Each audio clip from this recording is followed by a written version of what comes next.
incredible afternoon.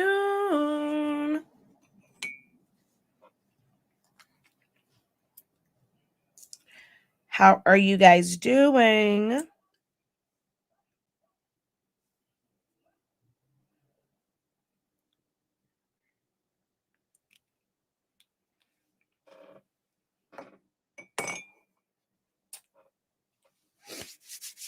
All right, so I wait for the notifications to go out.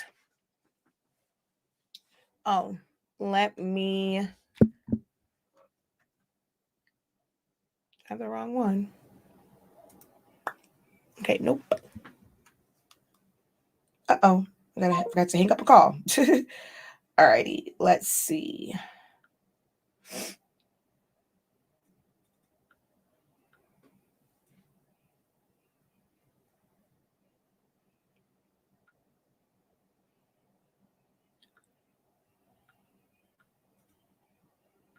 I have to change, y'all know I have to go through this and change my privacy settings on here so I can see the questions from my main page.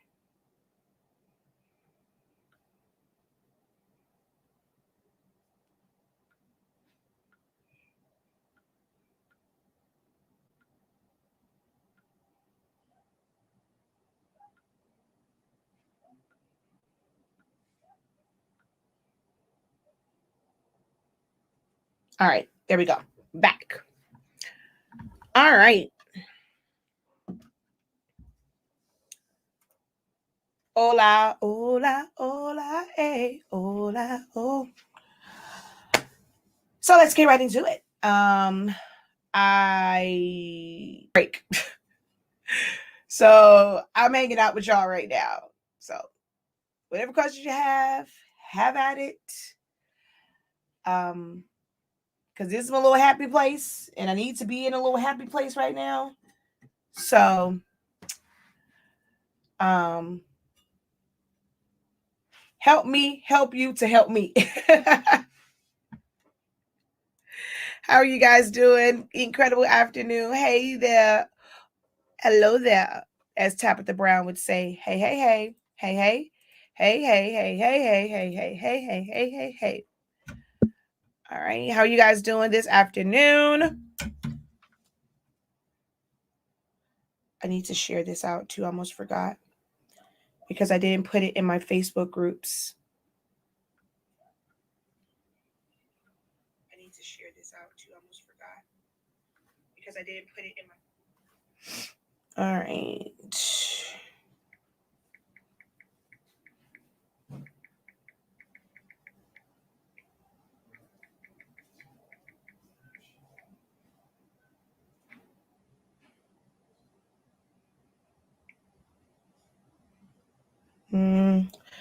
Oh, wait, let's just share. I don't have time for all that.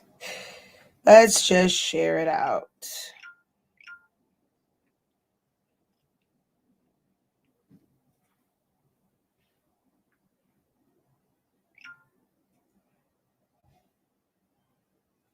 All right, there we go.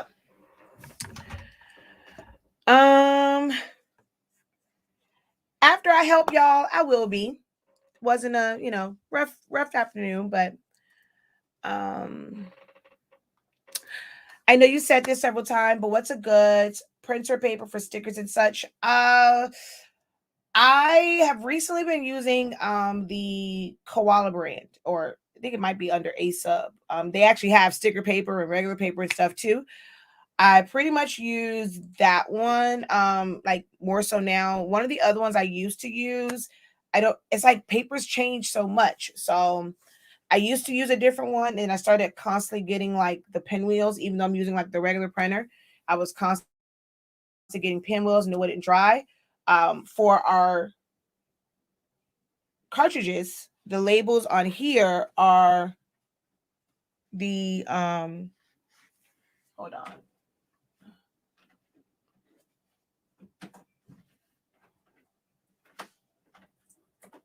Ooh. Okay, none of those have labels on them.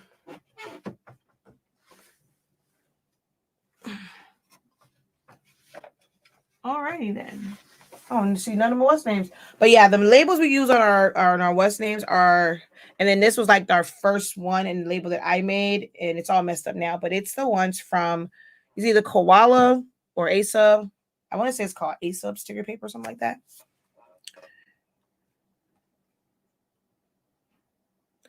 Not sure if this already got asked. Wait, not sure if I asked this already. I got the first silhouette, but it's not connecting to my computer. Sometimes that used to happen with me. And you have to, uh, if you have like the latest update, where is it? Oh, I have a USB hub. So with the latest one, it doesn't support, a lot of things don't support USB 2 anymore. So if you're plugging it straight into your computer and it just won't connect, you may need to get a USB hub that is a USB 3. So that even though it's going in here and that's a USB 2, the way it's communicating, like through this one, it's USB 3. So that might be the issue. How do you have yourself showing and also showing something on your table or a monitor? I have multiple cameras. I have now I have 4 cameras in here. Some of them are about to get replaced, and I'll probably have, like, even on my heat press, I want one that's coming this way, but I also want one above. So I'm going to end up having two monitors on, two, what those things are, 2 cameras over there. I also want 2 on this table. So like almost every table that I use will end up having 2, a direct shot and an overhead shot. So there's going to be 2 on this side, 2, 2. So that'll be 6. And then the one in front of me will be 7. So I'm about to have 7 in my little space, just so I don't have to keep moving them.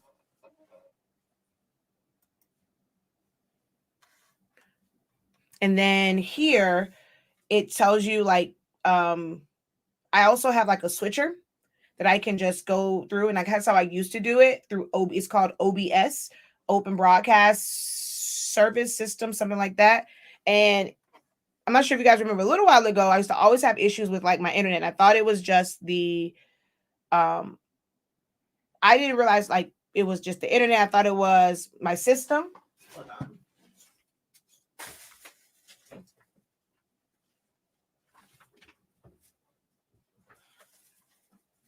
So I have what's called a Stream Deck. So when I use OBS, like, even though it's only 6 keys on here, I can actually have more. Like I like this one because it's smaller. So it's a smaller version. They have one that's a little bit bigger, and I don't have to go, although I'm thinking about getting one of those now that I'm going to have 7 cameras. I probably will get the bigger Stream Deck, but I have this, and when it's on, like I don't even have to look down because I automatically know where it is. Like it will automatically switch. Now through StreamYard, I have to manually switch it. So I go to where it says camera, mic, and I go in and I switch which mic it's on. So it's an interface in here. Although now we have multicam, which I haven't really used. Because they do have this option now for multicam. Or maybe that's always been there. Maybe that's what I mean by the camera, and I can jump down and I can switch it at any point. So I'm going to show y'all what I was supposed to do, but for some reason I can't find the ink. And I was actually going to set this bad boy up today, and I have to figure out where the actual ink is. It wasn't where I thought it was. So that is literally a click of a button, and I switch back and forth. And so my cameras, 2 of them are Logitech, so that I can just switch between those. I use Logi Capture. So it's like a little thing on this Logi Capture, and I can really do more than like, I can do a lot of cameras, because if all of them are Logitech ones, I can have them on there, Logi Capture, and I switch between camera 1 and camera 2 on there. So it's a whole production. Yeah, I don't really plan to use it a lot. For me, it's more of y'all know how I am. I sell a product, they're using it in a specific printer. I want to be able to answer questions about our products. So I'm getting it. I got it so that I can test it from the Sawgrass. Same thing. Like I'm thinking like all Epson printers are the same. At first I was gonna get the F170, but some people told me that they have both the F170 and the F570, and they're still different. So I'm like, dang it, I thought I was going to save some money and get the smaller one, but they said it still prints different. So at some point here, I'll get one of the bigger ones, and it'll just be for teaching purposes.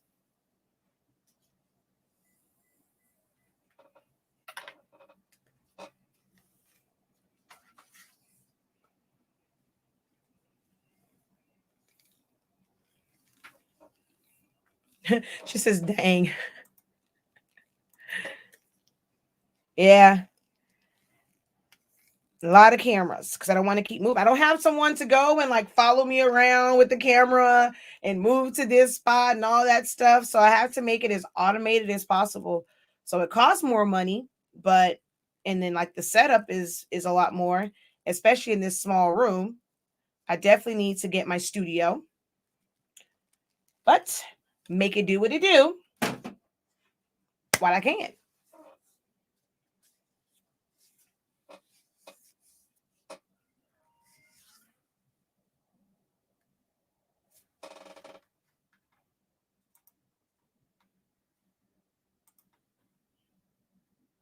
All right.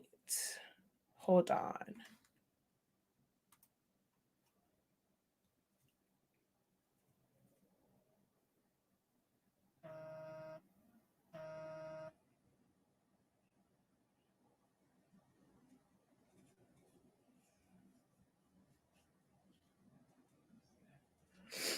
Mm.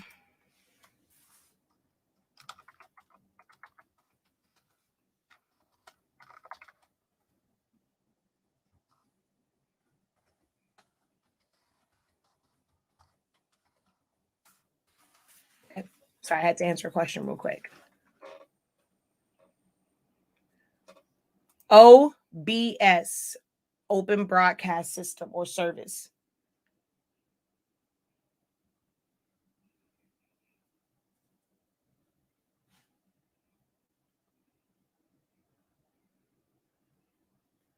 Uh, who wants to have that pressed up past 365, LOL, and wait 60 seconds? Exactly. I'll show you. It's a lot to it. I mean, um, I'm trying to open it now so you can see it, but I don't, that's the other one. Like right now, I'm using StreamYard. This, what you're seeing now, is all StreamYard.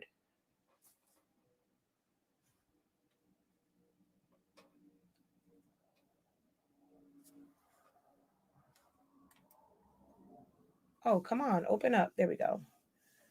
Cancel. All right, but you're telling me it's open, but you're not launching. I don't know what's going on with that. Launch anyway. All right.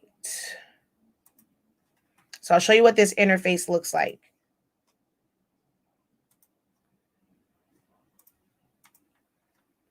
So like over here, you have to create your scenes. So like this one will be Silhouette Studio, but then like it will go to that one, but it'll show picture in picture. Oh wait, missing files. What is that one missing? I don't know. Cancel. So this is screen. Oh, so it's showing screen 1, which technically should be like this. So there we what the heck? Okay, apply. I don't know. But so yeah, so this is everything that's on screen 1, so it's showing it to me. But then my picture would be small in there too. And then I can show screen 1, which is that's actually screen 2. That's all of you guys over there. So it's showing that one, but also showing this one. And then it's like, well, that camera isn't set up. The 22, no, that's the one that's here. And then that one isn't set up. My virtual camera, and then this one it's a different type of one because I have a frame that goes around it, so it's meant to be zoomed in a different angle. But like when I'm doing stuff on the table, so that's that one, full one with frame. So Oh, come on. There's a frame that goes there, but yeah, it's a lot. Like you have to set up all of these scenes, and then you have to set up the source and every last one of these. Then, like, this is one setup, and then I have to do my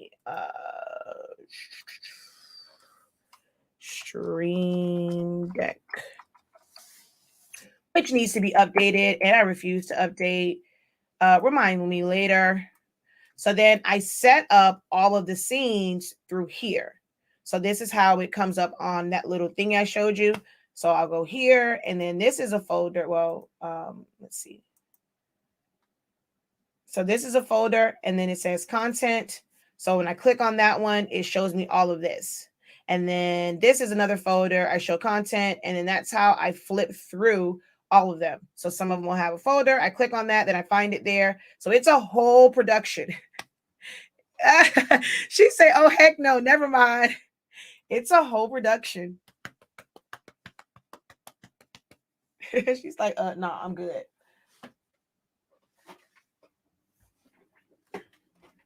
StreamYard is easier though. What are you trying to do? Like, are you trying to do YouTube videos, teach a class? What are you trying to get a setup for? Are you trying to do a podcast?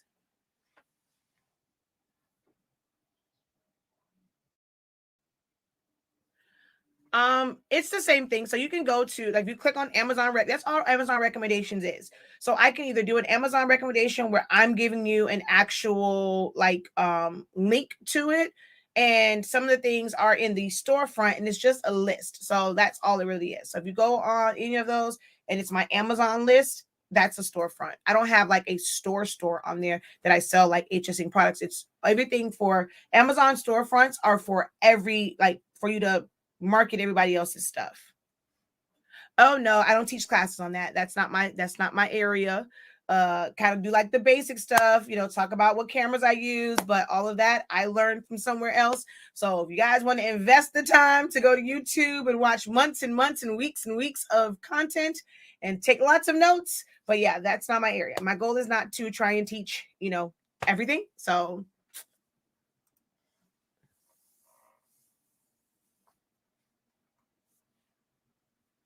I can just kind of show you the basics and let you know what cameras I use. The fact that I have two of these. So there's one here, which is normally over there. But I had to shoot here. So that's there. I just hate that. Like, the one thing about being in a small room is it's really hard to camouflage certain things because it's not constantly like moving around. So this eyesore is here, or you end up seeing. So like with this one, there's a camera that goes here, and there's an arm, but I had to take it off because this was in the way. So there's an arm that goes here that looks somewhat like this one, and it comes all the way out, and that's the overhead shot for here. And then this one is another arm that goes here, and it shoots there. So that's one. And then, so I have two of these, which are called key lights. I have a small ring light here because this Logitech camera requires a lot of light. If I take these off, oh, another thing, I'm like, wait a minute. My lights are controlled by my phone. So I go on here and I can turn that one on. I can turn both of them off. So you see how the light changes if I take this off? It's super, super dark in here. Even though it's not dark in here, it looks dark because this camera needs a lot of light. So if I turn these on, it's all about lighting. So now I'm only lit from one side. So it looks kind of weird. But now, well, first, also, let's turn this one off. So you see how that also changed. This one is on, so it's not that bad, but you're never supposed to let light come into your camera. So I turn that one off. Still, now I have a shadow on this side. You can see the shadow, like this dark right here. I turn this one on because this one isn't on my phone yet. And now it balances out. See, now it's not a dark shadow here. And this camera requires a lot of light. It's because even if I turn off, which, look, don't call me bougie, okay? I have a remote control for my light up there too, if I can find it. Oh, wait, I don't know where my remote control went. But I have a remote for my light up here too. I wish that can be controlled by my phone. And if I turn that one off, it looks dark too. So it's a lot.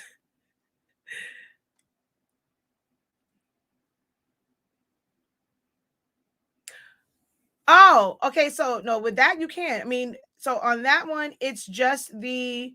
All right, let me share this screen with y'all. Hold on. So stop share, share screen, share screen. I'm going to share this one. So for you to do that, all you have to do is put your, so you said, I wanted to see myself in the corner and my table with me working. So with this right here, whenever you're sharing, okay, so if I have more than one person, it'll be like this. It's just me. So it's just like this.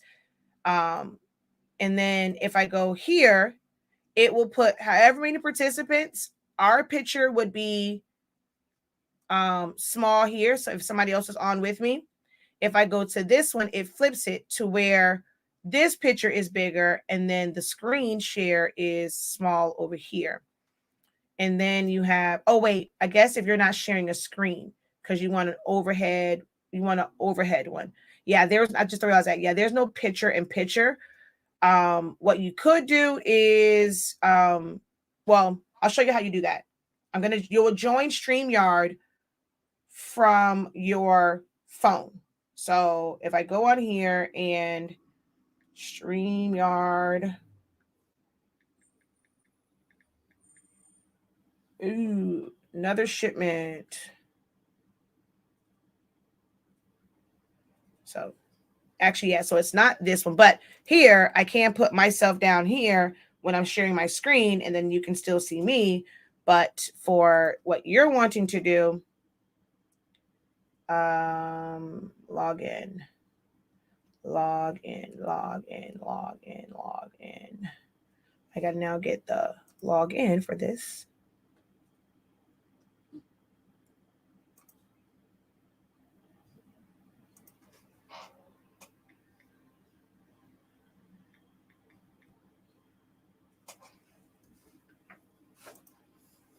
All right. So on here, I'm going to join. I'm going to enter the studio. I'm going to, now I have to, like, if you're going to do it from your phone or your tablet, or you're going to use that as, you're going to use, oh, well, I should that. If you're going to use your phone as, you'd have to have your phone to where you're joining from that source so that that can be your overhead. If you want it as a camera, you're going to have to basically open up another window. Oh, you know what? I should have did it that way. I can open up another browser and enter the studio from that one. And then that, so like with that, it's a lot for it. But I'm going to go and I have to make sure that there's no audio coming from my phone. And then I'm going to put the camera here. Enter the studio. So see now, oh, there we go. And so you won't be able to do it where it is like you're in the corner, not from this one. Cause yeah, there's no picture in picture, but you can either do an even one. Yeah, you're not going to be able to do a picture in picture. I just thought about that. You can do picture in picture, but it's like both of us would be like, both cameras would be from a screen share. So yeah, you would have to do OBS for that one. And now I'm going to leave here.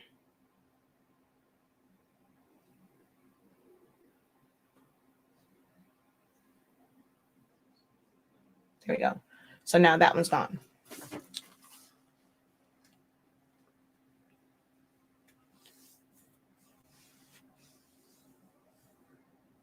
Right. Just wanted to be sure to use your affiliate. Thank you so much.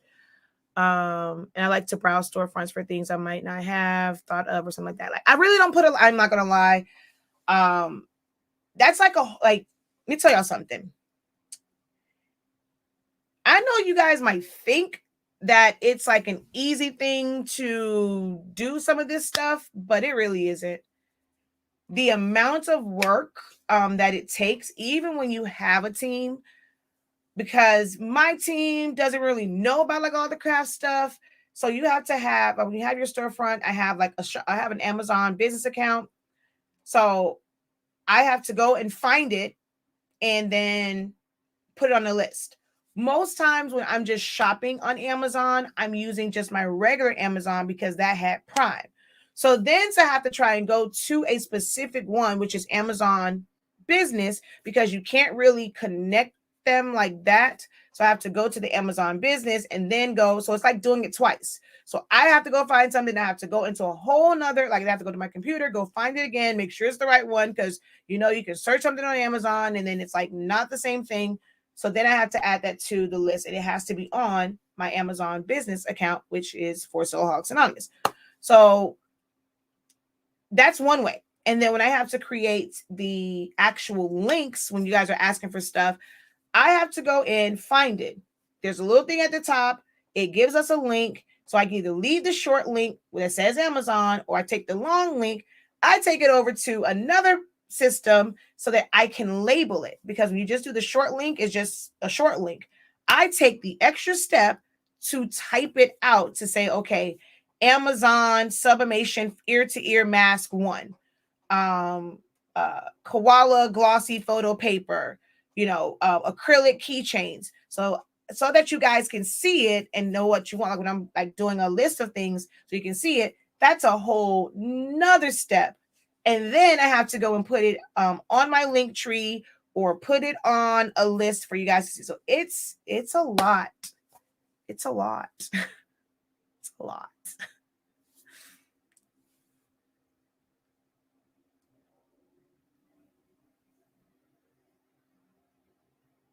So I don't really put a lot in my storefront.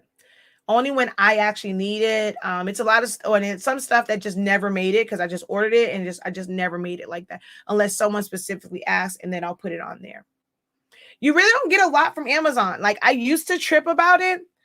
Like you have to really, really have like where everybody you know is using your link. And I know that's not realistic because most of you follow other people that have links. So, you're not going to always use my link because you might, be following other content creators. So it's really like you have to like have it where people are just on there and you have a very big reach, because Amazon really gives you pennies, like pennies on stuff. It's not like when you have an affiliate with someone like all my other affiliate links, and they are very specific and they'll say for every sale, you'll get 3%, 5%, 8%, 10%, 20%. It's not like that with Amazon. It's very random. So some stuff, someone can go and spend $100 and you're going to literally get like 2 cents from it. It's just crazy. She said, that's a lot of work. It is.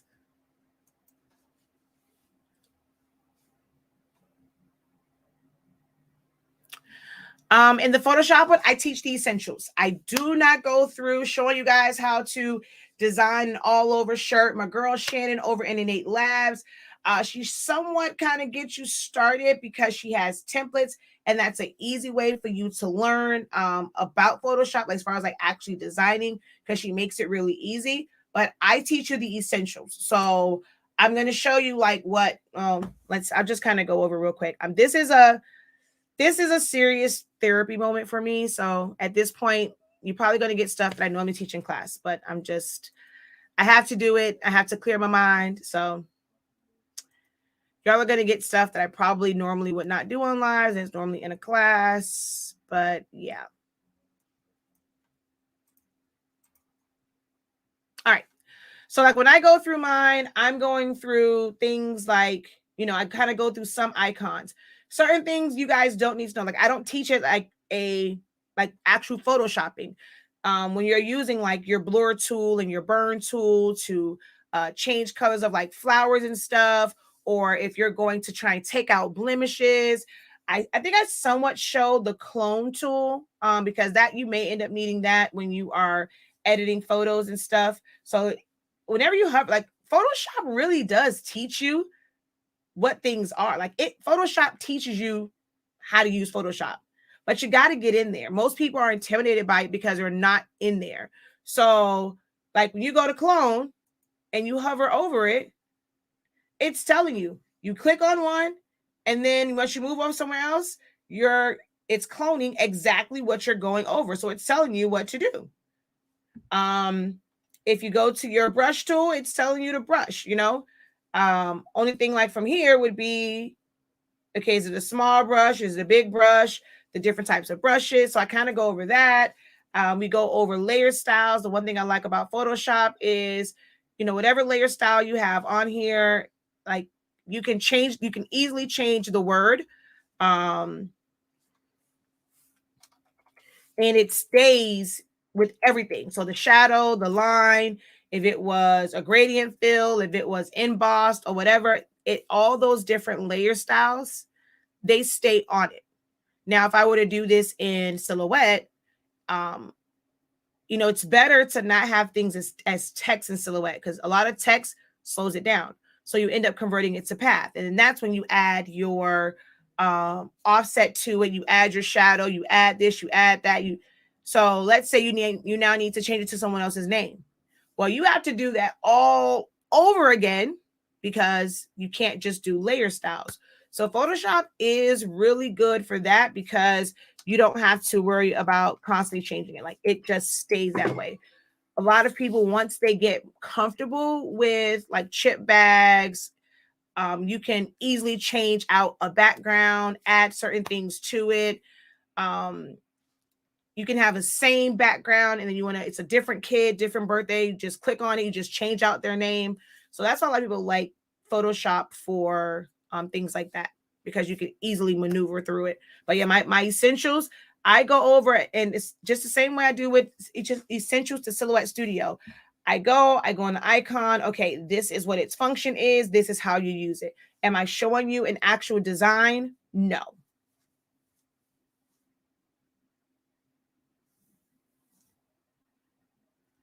I'll put her name up. It's Innate Lab. Actually, I'm not sure if it's Lab or Labs, but her name is Shannon with one N. Wooden.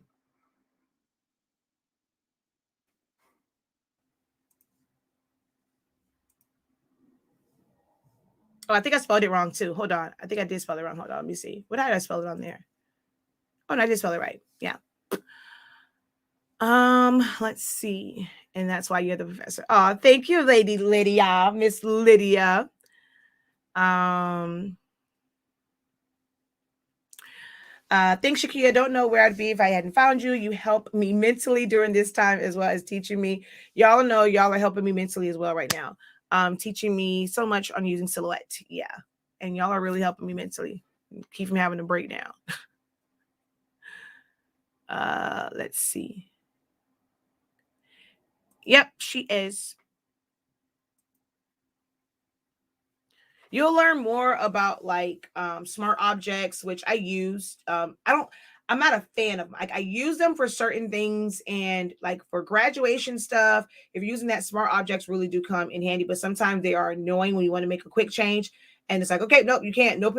What the heck you mean? Oh, it's a smart object. So then you have to go in that one and then fix it over there and then save it, and then it changes and like all that stuff. Because that's how I do my mock-ups and like for my shirts and stuff, because you have where it actually curves around it and all that kind of stuff. It's like mapped out.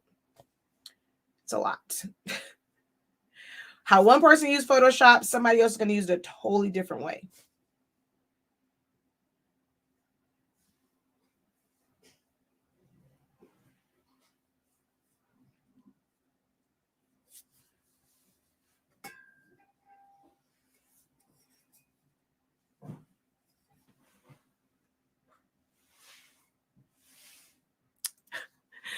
I've used and have 6 brands of paper. I use yours and never look back. Can't wait to put out a comparison video this spring. Aw, thank you. Hey, husband. Is he there? Husband. Husband. Even. Oh, I just need a drink. I need ice and a drink. He could have answered me and said I'm on the phone. Any questions, guys? I am here to help. And at this point, Again, it's help therapy for me. So you're liable to get any question answered right about now.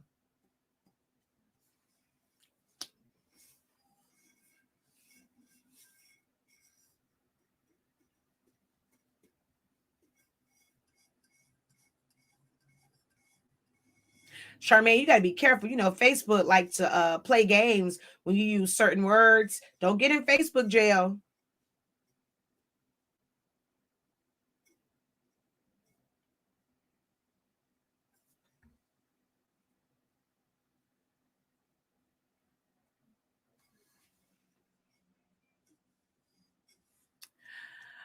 They saw was Animani was on the camera the other day. MJ, I think those who were in my Zoom, well, I think a recent class, somebody they probably saw MJ. I think no, that was afterwards. I don't know. Like MJ just goes to his rooms. Animani's been on recently.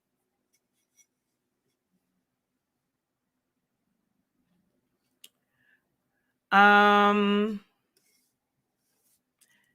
better now. Better now. Um, if you had to do it all over again, would you still do what you do? Abso-freaking-lutely. Abso-freaking-lutely. Um, and I literally would still do everything, all the good, all the bad, all the different jobs I had, because if not, then I couldn't do this. I think what makes me very different and very unique is the fact that I have a very diverse background in so many different areas where it's very helpful for what I do now. So just being in the military, discipline and no discipline, because I was the rebel. Like I was in the military, but I was still Shakia, you know? So I always went against the grain. And some people love me for it, some people hated me for it. Some TIs love me for it. And it's like, dang, she's fearless. But then others like, I'm so tired of you trying, like, I'm so tired of you trying me. And I'm looking at them stir shading out. Okay, and what? You done so I can go eat? They look at me just like, goodbye, Airman Lavelle. Goodbye. So it's like it's truly a blessing and a curse. So just different things I learned in the military, my job in the military, to where when I'm talking about, I think you guys appreciate the fact of like the work that I put in to understanding printers, understanding paper, understanding technology. And that just, well, it started before I went to the military, but that just comes from the fact that I used to fix radios, like taking stuff apart, following schematics, so I can break things down. Then to like even in high school, I worked in radio, so just seeing that and advertisements and knowing how to kind of word stuff, and um, you know, for my event planning side, I worked at a college and I ran basically the banquet hall center there. So then when I really was doing like my own thing, um I understood layouts and, then working at the arena, seeing warehouses full of stuff. I'm not intimidated by having a business where you see like all of this stuff.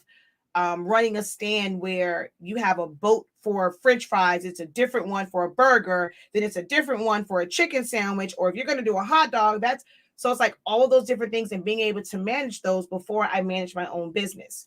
So I wouldn't change anything. Like I would not change anything. I am as successful as I am because of each and every experience, each and every heartbreak, each and every trial, each and every triumph. Like I wouldn't change anything, and I would still do it again.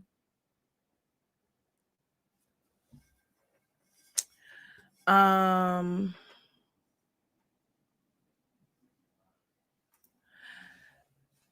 Wait, I think I had that one on the screen, but I was answering that one. I'm not sure. But how do you feel about DTF worth adding to a sublimation business? Worth adding to a sublimation business. There are two totally different things. If you're saying, is it worth adding to my customs business and making custom items, that's a little bit different. But if sublimation is working for you and you are quite busy with it, I don't see the need to add on things that you don't need to add on, unless it becomes a bigger demand.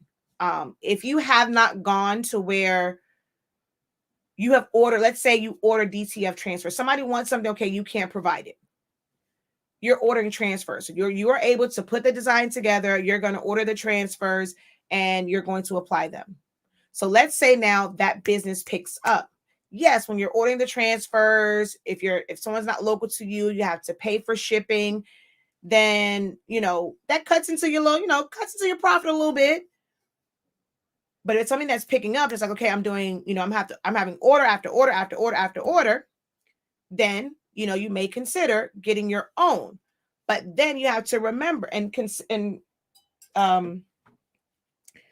you have to consider the fact that you're not just getting it to make your own transfers, or like before, someone else can do those because they're maintaining it, all that stuff. They send it to me while they're printing it out and packaging it up. I can be working on other orders, especially if you're by yourself or you don't have a lot of help. But now when you go and you're putting this and you're doing it directly in-house, yes, you may gain a few more dollars in profit, but what are you also sacrificing? Time. Because now you have to be the one to go and send it and print it and make sure that it's still, whatever, like it's printing out correctly. You kind of have to check it a little bit. You're the one that's going to have to put the adhesion powder on it and then cure it. Okay, well, does your space make it for where you can have an actual, some people put them in a convection oven. Some people have like an actual, the bigger companies have the actual conveyor dryer. Some people will rig up their heat presses to kind of hover over it. Or if you have like a Hottronics, that kind, you can bring it over, you can hover over it. Then you have to go and temp it to make sure it's to the right temperature. It has to be cured at the right temperature, so that when you put it on there, it peels off. If you're doing methods where you're using a heat gun, like that's too much time. Like if you're running a business, nobody have time for that. The purpose of business is to be able to do more things efficiently in pretty much the same amount of time that everyone else has. We all only have 24 hours, and we got to eat, sleep, and poop sometime during that 24 hours. But you're trying to do all this stuff, and it's just you. So why not do transfers? It's some people are like, okay, but I'm not going to make any money. For me, the majority of my money, like when I'm looking at certain things, it's off of my designing. I add design fees. And everything else is just kind of like, and my labor and everything else is kind of like extra. So if it's going to cost this amount for a transfer, that's what I'm charging my customer for the transfer. I'm never losing because I have a formula when I'm calculating that accounts for my time, it accounts for my labor, it accounts for my heat press, it accounts for my designing. So me buying that, if that's what they want, it's a DTF transfer. That's what you want. This is the cost. I do screen print transfers all day long. I mean, like a lot. I'm not trying to get a whole screen print setup. I can design mine, send it off, and see them. They're not doing a lot of like the traditional screen print stuff. They have bigger equipment and automated equipment. If I do it myself, I don't have these big equipments. Guess what I have to do? I don't have the little machine to automatically go and burn the image. So I have to go in and, either separate it in Photoshop. I have to be the one to print it out, create all these different screens, I have to do my emotion later, let that dry, go ahead, put my image on it, put it in the Lightroom, so it can go and get light on it. So you can expose it. Then you got to spray out where the light burned into it at. So you got to spray that out so it leaves that open. Then of course you got to go and then you let it dry. Then you got to put it on your screen printing press. You're going to have to register it and all that kind of stuff. Do a bunch of tests. Well, actually, I'm sorry. First, you got to tape it off. Then you got to do a bunch of registration, put your ink on it, do a couple test prints and all that kind of stuff. That's too much. Yes, I know exactly how screen printing works. I did it in high school. So now I'm like, no, let me holler at these screen print transfers real quick. Y'all can do that. I have no desire to do screen printing. I will literally save a couple cents profit wise, but it's going to cost me more in time. No, I'm good.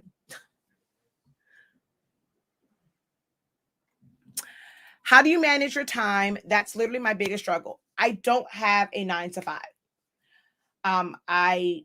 am up when my kids are up, get them ready for school. Once they leave, I am in this office from about 8:45. If I have, kind of go out, eat lunch, go sit with even stuff like that. Um, and if I'm doing a class, I try and block stuff out. I have a million and one notebooks, a million and one planners to try and figure out how to block time out. Like right now, this is not on my schedule, but I needed therapy. Like I just needed a release. I needed to not be in my thoughts because, I was ready to commit a crime. And having help. Like I don't, all I have to do is promote and show you guys how great our products are. That's it. I don't have to ship them out. I don't have to pack them up. I don't have to ship them out. None of that. I don't have to deal with that part of it because that is the section. That is the part that my husband handles. That is in this partnership. That is his part of it. Y'all saw me get fired from the fulfillment center. I mean, I gave my 2-second notice before I could get fired from the fulfillment center. And I get, last time I was in there, I was talking junk. And what y'all said to me, don't get kicked out. So hell no, that's him and his team. I don't deal with that. So it makes that part a little bit, easier. I have my mom, I have people that will help me not have to think so much because I bounce ideas. So where I would fester in like a lot of ideas and spend more time doing it, having a team of people, is you can't do it alone. I did it for many, many, many, many, many years where I tried to do a lot of things myself and it's just not possible. I'm never trying to be hard or make it seem like your dreams are not attainable. But at the same time, if someone is telling you, this is where I've been doing this, and it ain't easy. Despite what other people saying, it's not a matter of not trying to encourage you or being negative. That's not positive. It's real. Like where my son, Christmas time, when I took that break, like when I take that break at Christmas time, and then I come back basically New Year's, my son said to me, "Oh, well, it was good while it lasted." That hurt because there are times where I miss putting them to bed. You miss certain things because it's like you're working or you're stressed out. You snap at them because you're just stressed out. You got so much going on. You're on deadlines. It ain't easy. And then when you're doing it by yourself, dealing with customers and you're trying to make all these, this is why I know y'all are watching all these groups and it's like people are doing all this great stuff. They got this design, that design. You do know that you are what makes your whatever you're doing successful, not all the designs. If you're not there yet, you can literally how many businesses are built off of one thing? Nike is built off of a freaking check and the word Nike on the same color shirts that you guys can go in any store and buy. Yet, because you are crafters, we are creators, we feel like we have to keep reinventing and keep changing and keep changing and keep changing and wonder why we're not going to reach the level of success as some of these other companies that are t-shirt companies, shoe companies, because you are trying to make it different every single time and it's just you or maybe one or two people. You want to be able to reach something that you're not ready for. I love all y'all who follow me, but some of y'all are not ready. It's not easy money like people make it out to be.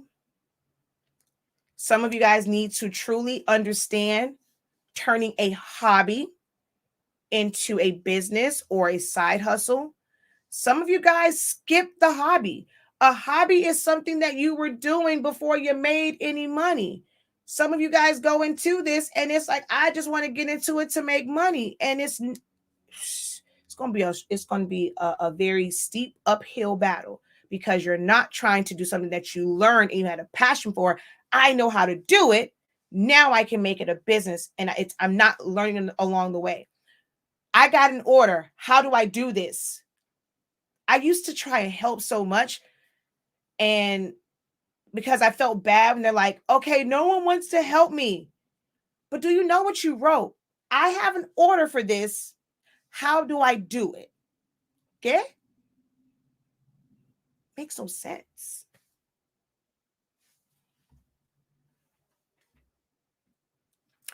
Where do I find the video that teaches you how to make SVGs in Silhouette?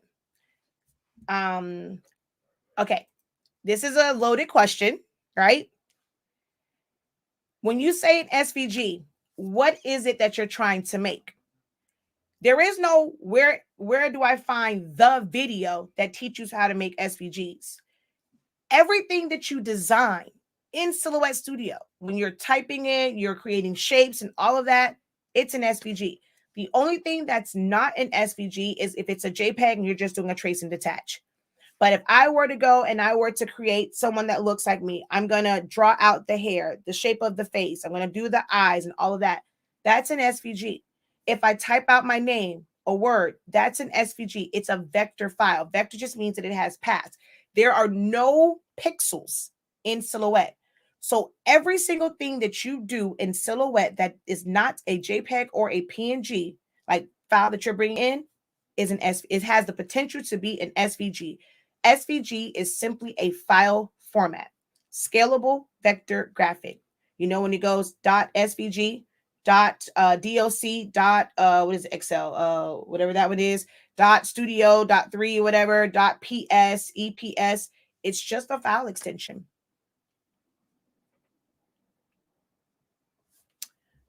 Shopify, how to get texts and emails out to customers.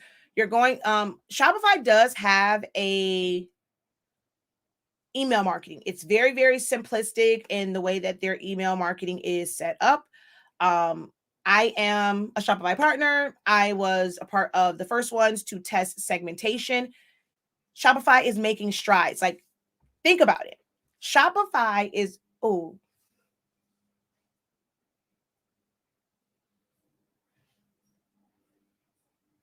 I'm sorry. The reason why I needed my therapy, something happened, and in that statement, God just revealed something to me. So, okay. Shopify has been around for a really, really, really, really long time, right? Before I have Klaviyo, you have Privy, you have all these different things that they are external email marketings, SMS marketings, and things like that. So Shopify had kind of an email type thing in there, but it's real basic. Now you can go and you can segment out people and you can create your flows right in Shopify. Shopify has been around for how long? And now they're just able to add that to their platform, you know? When it came to the shipping manifest, a lot of people would avoid Shopify shipping because there was no shipping manifest or an end of day like printout or scan. So they would go through like the pirate ships because you can get one of those. And basically what that is at the end of the day, or whenever you're ready to do like your shipments and stuff, if you have a bunch of shipments, the postal service isn't going to necessarily scan every single one of them. And we were having a lot of packages. We just drop them off, and some will get scanned, some wouldn't. And until they scan it, it's like almost like we didn't drop it off. Now we stand by the fact that if you order before 3 p.m., we're sending it out the same day. No ifs, ands, or buts. Order before 3, it goes out the same day. But it looks, well, where's my order? Baby, we sent it. I can't control what USPS does. But then they had the shipping manifest. So now whether we take it there, they come pick it up, they scan that, and if it's from anything from 5 to 5,000 orders on it, it scans it and it basically says that they have picked up all of these, they are in their possession. Then they have to do another scan once they move it. Shopify just got that maybe a couple months ago because I was a part of the beta testing for that one as well. I'm a part of the beta testing for the segmentation and the flows. Like you can now create certain things in Shopify. So like they're a big company. So it's like you got to, sometimes you got to crawl before you can walk. And if a company like that knows that they can't do everything, and do they kind of somewhat like you got these companies that's using their platforms and they're charging you money. Like I pay money for Klaviyo, but now Shopify's like, okay, within your plan, you can do this before you are ready to scale up to that one. So you can definitely do it right there as far as sending out emails. Now, SMS messages, Shopify does not have anything like that right now. So you're going to have to pay for one of those services. There's quite a few of them. I still use Klaviyo. I don't really send out a lot of messages like that. It's crazy. And I definitely probably have the wrong mindset, right now, them things get on my nerves unless I really, really, really, really, really, really, really, really need something. They don't make me jump up and want to go to the store because they send them every single day. Now I have some people that, some stores, and they don't send them every day. And I'm like, okay, this must be something important. And that's kind of how I do mine. I don't send out and bombard people. I literally had to abandon my main email because I'm sick and tired of seeing people's email marketing and my phone, like all these darn text messages. So I'm probably definitely think it might hurt my business at the bottom, my bottom line, because I'm not sending out a lot of emails. When I do send them out, I see the numbers. It has a great ROI, return on investment. But I don't send out a lot of text messages. So some of the ones are just text message services by themselves. I don't have. I'm okay with having it just within my Klaviyo setup. And so I do it pretty much the same way I do an email. And because I know that one, it's a lot faster for me to do it in there. So I pay, and they're two separate. You pay a price for the email marketing. You pay a price for the SMS marketing.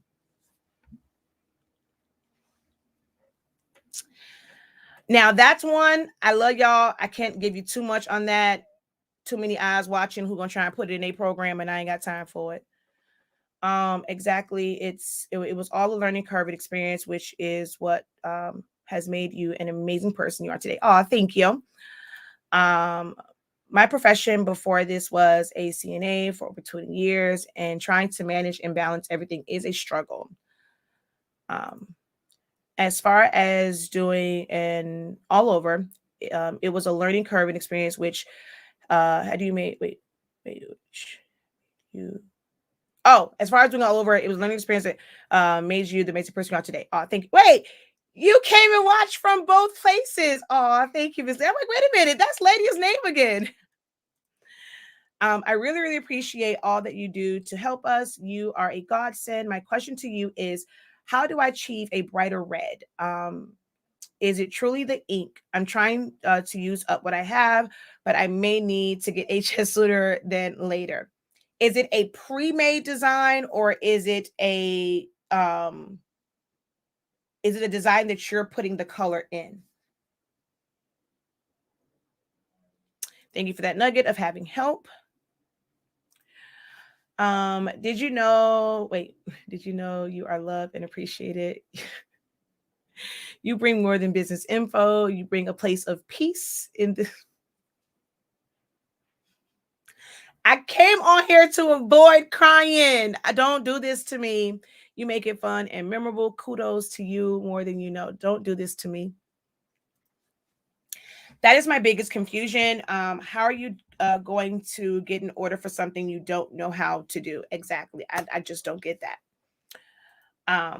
My shirt making came from me dealing with someone that was so unprofessional that I used to order from. I'd literally be in her house waiting on her to start and finish my shirts when it was time to pick them up. At that point, I decided I'm doing it for myself. And that's the thing. So making shirts, right? So making shirts is different than selling shirts. I kind of was from the same place too. One, I'm picky as crap, and I ain't like a lot of people's designs. So I try to give them the benefit of the doubt and let them do it. And I'm like, okay, look, I ain't got time for this. So I ended up doing it myself because I didn't get my cameo. To do heat transfer vinyl. Transparency moment, my very first time using vinyl. I didn't know to mirror and flip it. Like, I'm like, okay, what is this? And I quickly learned to watch the video. And I did, I'm like, okay, this isn't right.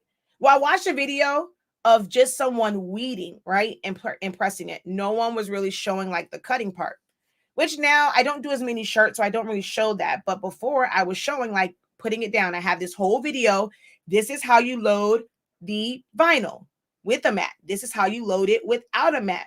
because when I first got into this, no one was really showing it. Like they would show the design. They probably show like a sped up video of it. They'll show weeding it. First time I did vinyl, I cut on the plastic side, and I'm like, this ain't cut through. I'm like frustrated. I went back, and I think I may have found like one video that barely had views to it, and I was like, oh, okay, that's what I'm supposed to do.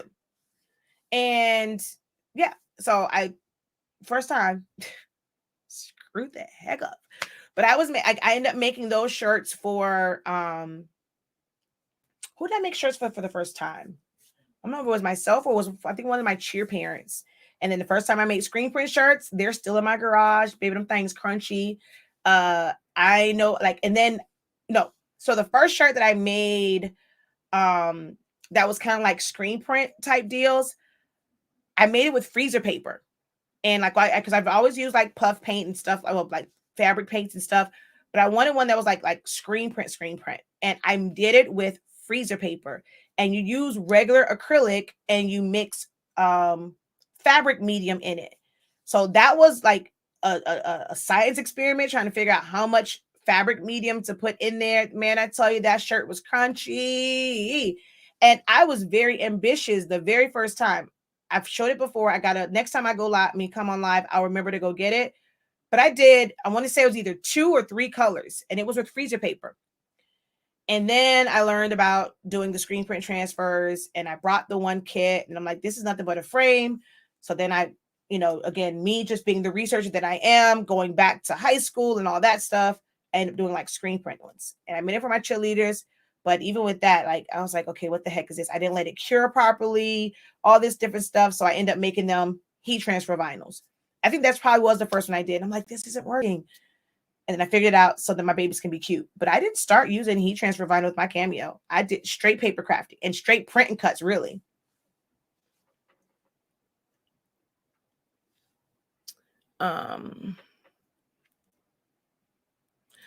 I never keep my customers waiting, even though some of them have. Oh, I ain't gonna lie. I've kept customers waiting to where something will go wrong. Like they're coming, and I try to do better, but I'm not gonna be that person. Say I haven't. Like I've been on here with y'all, and I'm like, okay, they at the door, and I go and have to finish pressing it and get it out the door. Like, so I've been that person. I'm still that person sometimes.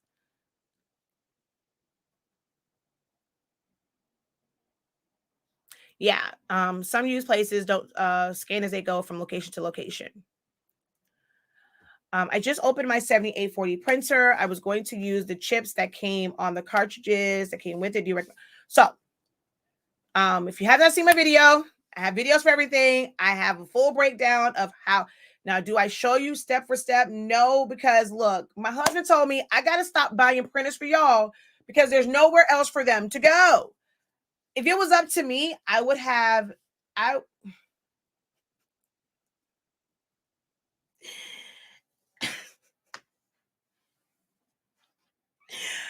I'm about to say something, and I guarantee somebody gonna end up doing this because I don't have the space to do it. But I would literally have a printer room of every single printer, show you how to convert it, how to work everyone, and like literally have all these printers. But my husband's like, you're not buying another printer. Where I was in Best Buy, I was about to buy another one because I use mine for pigment ink. I was about to buy another so I can show like step for step how to do it for sublimation. I don't need another sublimation printer. I have 2, about to do another one. I don't need another one. I'm not doing production like that. I don't run a sublimation business like that. It is something that aids, in my business, not just teaching you guys. It makes it really easy for me to make items for people, but it's not like my main thing, or where I'm just pumping out like just sublimation stuff to where I need to have 3-4 different printers. I need to have a big printer. Like, I don't run just a sublimation business, so I don't need all these printers. Now, pigment ink printers, I needed 2 of those because that I go through so much of it, especially when I'm doing graduation fans. Like, I have to have 2 printers that can print out 2 jobs at the same time, or 2 print jobs. So I wish I can do it, but I can't. But I have a video, right? My recommendation. Are you ready? Can you write it down? Or I'm going to tell you. The timestamp on this is 1 hour, and we're going to wait till it gets to 5 minutes. Come back to 1 hour and 5 minutes if you cannot write this down. I'm going to wait for it to get there. 50, 51, 52, 53, 54, 55, 56, 57, 58, 59. 5 minutes. Okay, hour, 5 minutes. You want, I don't care what anyone else tells you, start with the Epson cartridges, not taking the chips off. You're going to put those Epson cartridges in there. You're going to go through every single setup process, set up your Wi-Fi, do your test prints, all of that. Once you do that, you're going to do an ink cartridge replacement, and you're going to take all of the cartridges out and put them off to the side. You're going to take your refillable ones. They should be filled already with ink. You don't have to really prime them because they don't have the circle in the middle. You're going to take those, make sure that, if you didn't buy them from us, which I don't know why you wouldn't buy them from us, make sure they have chips on them. You're going to put those in the printer. The new printers automatically do an initializing or a print head cleaning once you do a once you say ink cartridge replacement.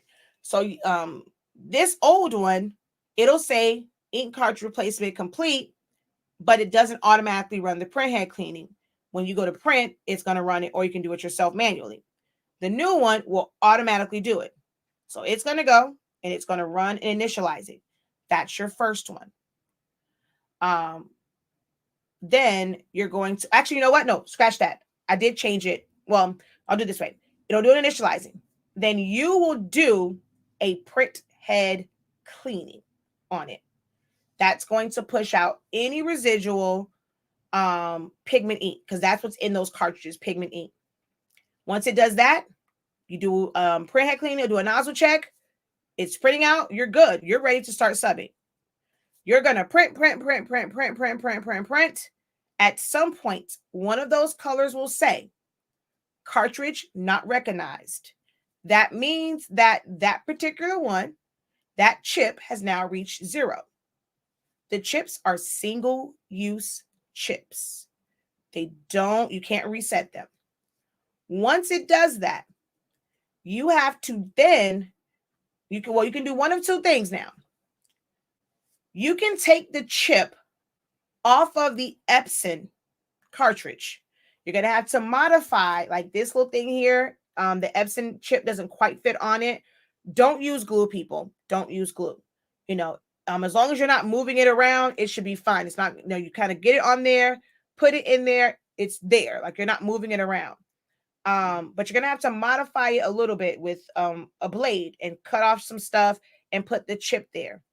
Put it back on, like take off the clip that's on there. Fix this, put this clip back on. Put it in there. That one will print. Another one may go out. You're going to do the same thing.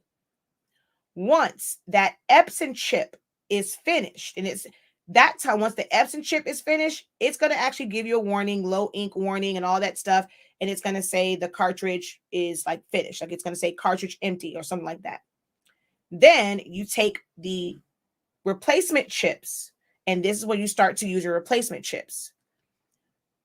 Now, that's if you want to get the prints out of your Epson chips, your Epson cartridges.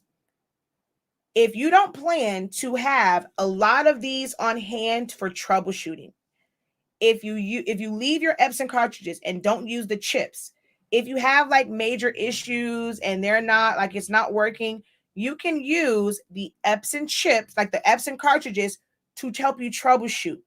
So let's say you are having like all these lines, they're never clearing up. You push the air through, it's not, put the Epson one on there. If the Epson one goes through like maybe 2 pre-head cleanings and it's clear, that means your cartridge is bad, because an Epson cartridge is working. So now you have to order a new refillable cartridge. Cartridges don't last forever. Y'all saw yesterday, my magenta, it messes up. Like, they don't last forever. So you might need a new cartridge. If you use those chips, you may end up having to go to the store just to buy a set of Epson cartridges to test. You can either go buy an extra set, or you can use a set they gave you. Make sense? So you have to choose how you want to do that.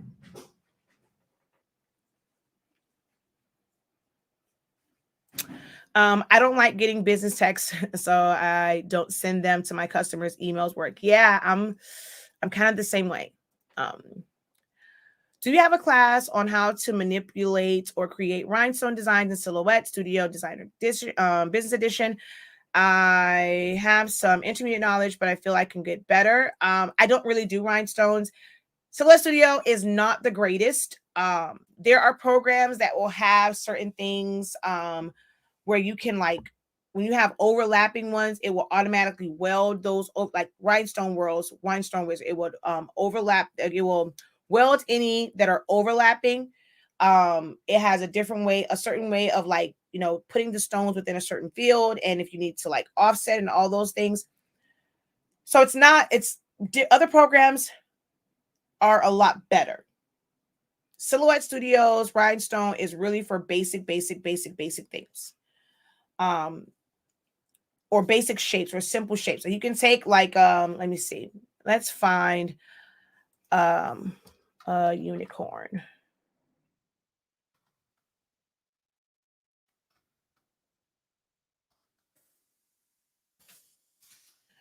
Um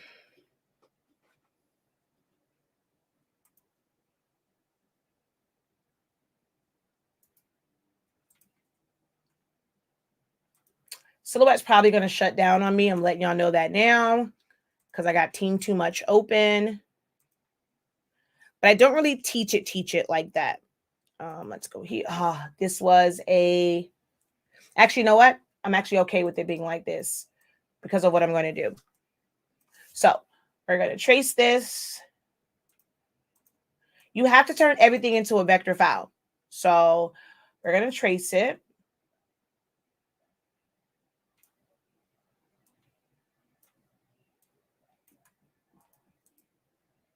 I'm going to release compound path.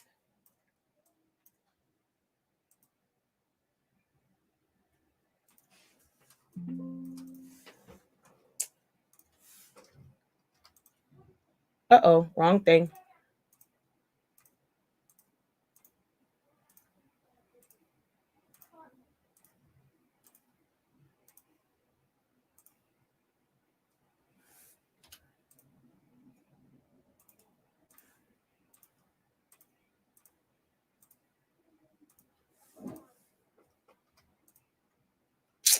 I keep doing the wrong one. All right. I don't know how I want to do that one yet, so I'm just going to put those as black. And then this is the yellow one. So you have to set it up like this first. And then you can easily take like all of this. I'm not going to do this or this. And this is supposed to be pink. And you can, I see a lot of people, they do these individually. And I'm always looking at them like, why y'all doing this stuff individually? Like they'll do each section. I'm just going to fill it. And it depends on like the size of it. You have to figure out like your stone size. But let's make this a little bit bigger. Oh, actually, this is I'm sorry. I'm in millimeters. Let me change back to inches.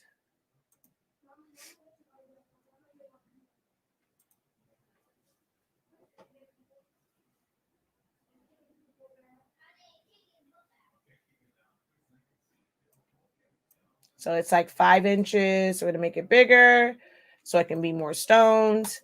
And so you literally can do all of your stones all at once. And then if you need to adjust it, like this one probably would work better as like a radial, and you can change the spacing. So this one works out, and there's not a lot of overlap because I did not need the black in here. It's because I traced it and I had just the colored areas. In this case, I don't need the black. So this was like ideal because now they don't overlap. When you trace something and then you're trying to create something like this, if you don't know about like internal offsets, you're going to have a lot of overlapping stones. You're going to probably try and delete them individually. And then it's like, say like right here where it's not quite filled in, that's where you're going to double click and you can click on your edit points. You still have no edit points, and that now you can add a point there to fill that in. I kind of want this to maybe fill out a little bit more here. I want one more right here. Most people will tell you to go to your stones, go to freehand, and add a stone. I don't do that. Depending on like how it's set up, I can take this and boom, I now create a second stone. Or I'm going to go here, add a point, and I'm going to pull this up. And I'm going to add a stone like that, move this one. Oh, come on. There we go. I can push that one over some. So you have to play around with it to get it to fill in how you want. You can change the spacing, but that's a lot of like, that's basic. So if you can kind of get here, by the time you get here, you'll probably figure out a lot of the other stuff as far as filling it in. With Silhouette Studio, it is a lot of just playing around with it, moving stuff around, changing spacing, because sometimes you just have really weird spots. And sometimes it's going to be better to just use your freehand and add a stone. So I have to make sure that I am on 6 freehand, add a stone, and then make that yellow as well. Only thing about that is when you want to move it, if it wasn't in the right spot, you got to get like right on it and then just use your arrow keys to move it around. It's Silhouette Studio makes it really complicated. It's aggravating sometimes. I'm good.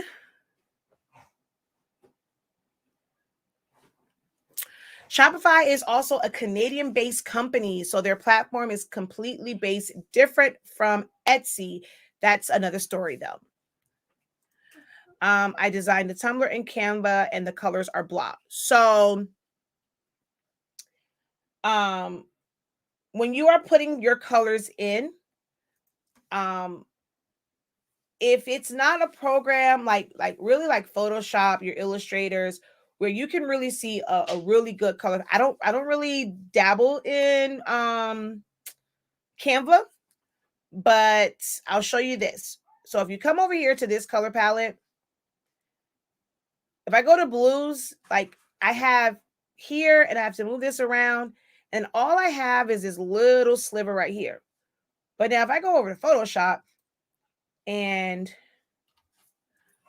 I click on the color, I come in here to like greens and blues or whatever, like my range is like great from here and getting darker colors. It's going to be a lot more accurate, especially if you also have a really great monitor.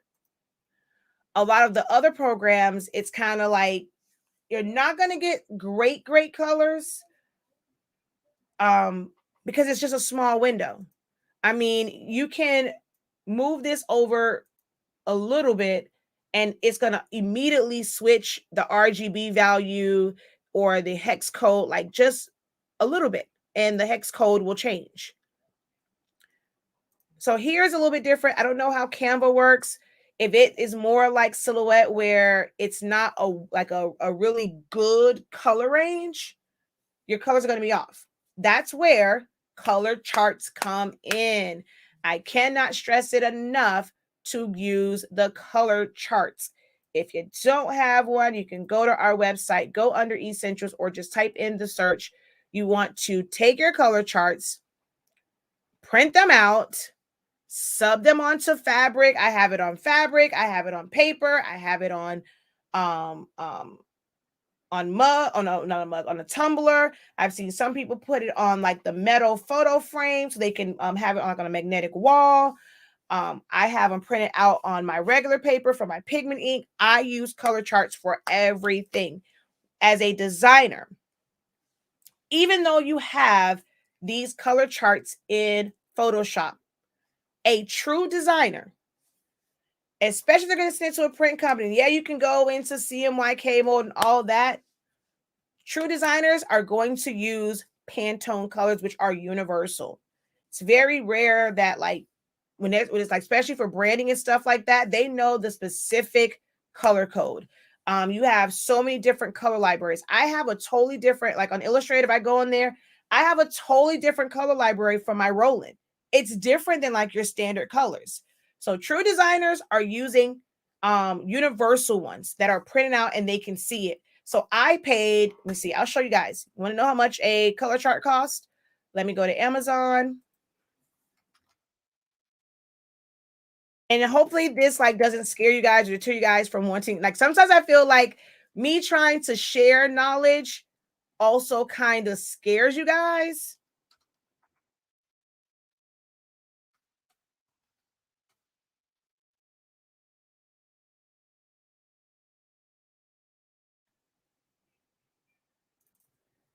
Uh-oh, hold on.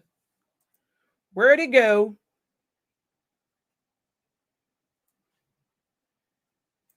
And they have new ones come out all the time. This little flip book, not you, go back. This little flip book is $170. This one, and actually this one might give you two. So 249 colors. It's not just for like, I mean, yeah, they use it for matching paints and stuff like that. But if you go to like what's that thing called? FM Expressions. Hold on. I want to come off real quick just in case something pops up over here. So let's just go to FM Expressions. And let's go to 613 Originals.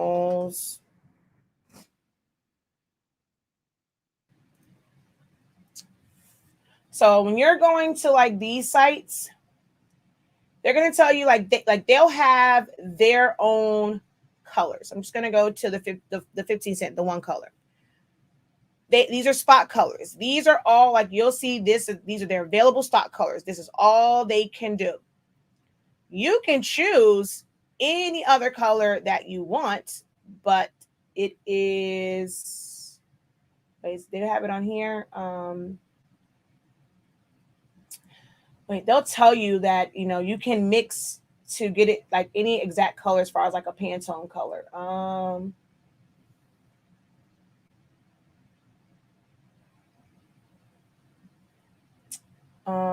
Oh wait, you know why? The single color ones, you can only use theirs. Okay, wait, I have to go to custom transfers. Okay, let me go to full. I think it might show it in full color. So here they charge you extra if you wanted to have a Pantone match. Where in the heck is it? They normally tell you. Come on. They normally tell you if you want to have a Pantone match, what the. Okay, which transfer? Gang sheets.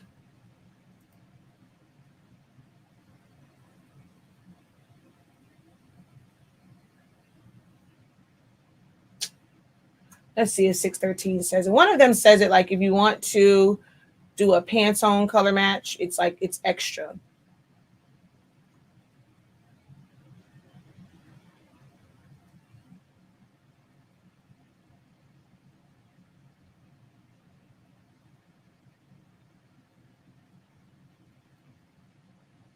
Are they not doing it anymore to do specific color matches?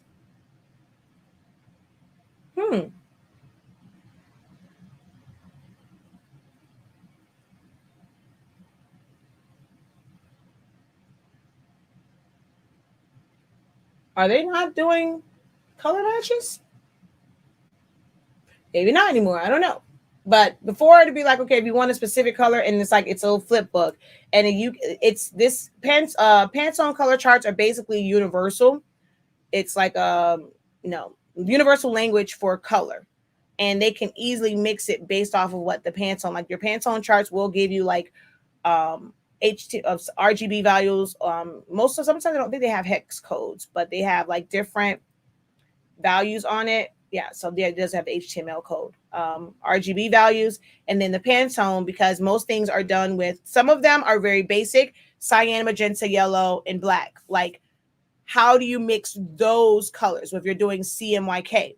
Then there's some that has oranges, and if you've ever seen like the really, really big Rollins, they have orange in their inks. Like, it's not just one. Let's see, which one can I go to that might show? Nope, not that one. And that one is $226. It's $800. And then there's some that is on coated paper, uncoated paper. There's ones that's made for print. There's one that's made like for fat. Like, someone can literally drop a couple bags on Pantone charts. I'm trying to find one that has like the one that I have, and it has the orange, greens, and all that stuff on it.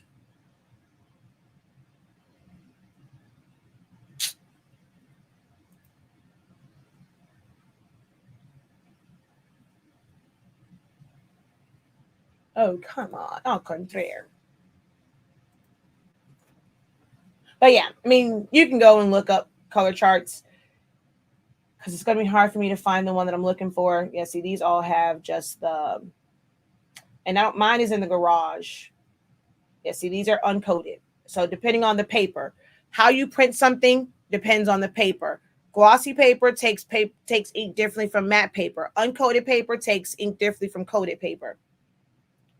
But there's some that it has like orange values to it. Oranges, like certain, like specific purples, and it gets real serious when it comes to inks. So color chart, color chart, color chart, color charts. Print it out. Use that HTML code or hex code to get the right color.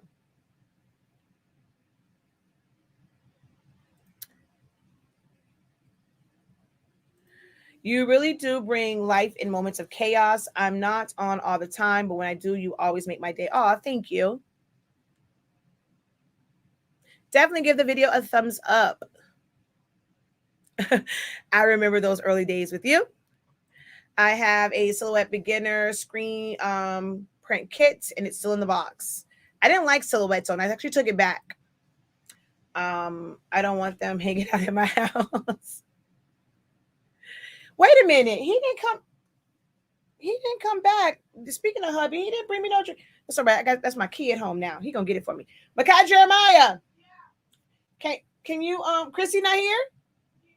Oh, can you get mommy ice and water, please? Here's my cup. No, here, my same cup. Huh? Well, I don't want no tap water. You better give me a bottle of water.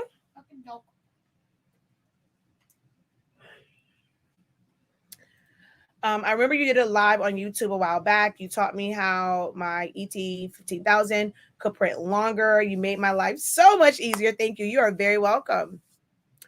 I still need to set up my 7210. I'm so scared. I think for nothing. You definitely are, because if you have our pre-fills, you literally set it up like a regular printer, take those out, put the new ones in, and that's it, and you're done. If you don't, but Don, you really don't need it. Like, you don't need it, I don't think. I think that's what the hesitation is. I think you're scared of setting it up and it's just going to sit there and the head might go bad like the big printer.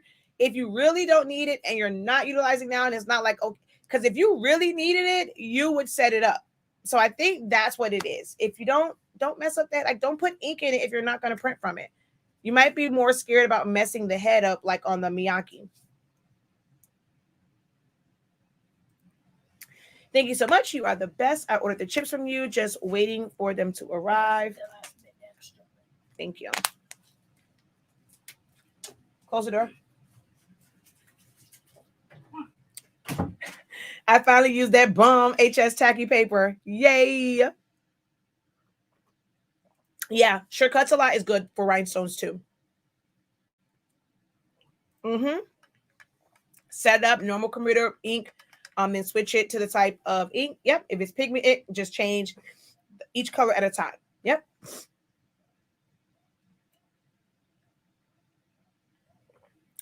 Yeah, edit points come into play for a lot of stuff.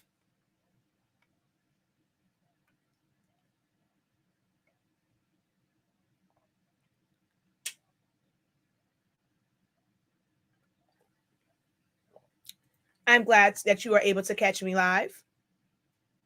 Later. I sell crystals, craft stuff, and customs. Is it smart to put all that on one Shopify?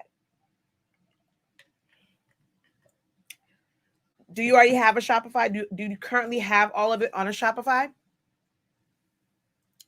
The cover chart only works for things designed. So nope, literally anything. If you want to ensure that it is the color that is going to output from your computer, then you print it out and it should still work, because you're looking at the color that it's printing out from your printer, not a program. Can you change the color on the image that you bring in programs like Photoshop? Yes, not to an exact color. You'll get kind of close. And so I'll always change it, and I'll do a dropper to see what the color code is to get as close to it as possible. But that is you trying to isolate that area. So you're photoshopping the file to the image to be able to change the color for that one part. And then you have to use different blend modes sometimes and all that kind of stuff.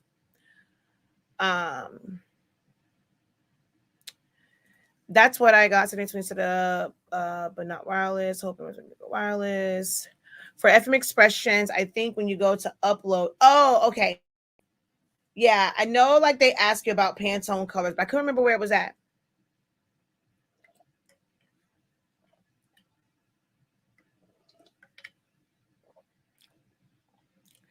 I was up till midnight watching your videos. Started with the first one. What first one?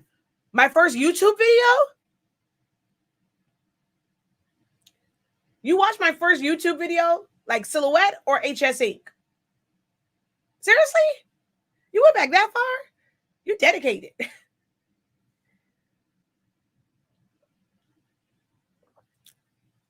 I figured as much. I just want to make bigger designs, but I already have but I did already with this 720. You showed us how to, yeah, but you don't need to, like, if it's because of that, then definitely set it up. Y'all know I don't like piecing stuff together. I purchased, okay, not how should I use the reference chart portion. Okay, so I'll explain that one. Can I send you an email? Wait, can I send you an email? Can you help me? I'm getting blowout on white for some reason. Sure. The professor at hsinc365.com. Send it there, because the other one that you used to send it to, I hate going into that email. Send it to this one.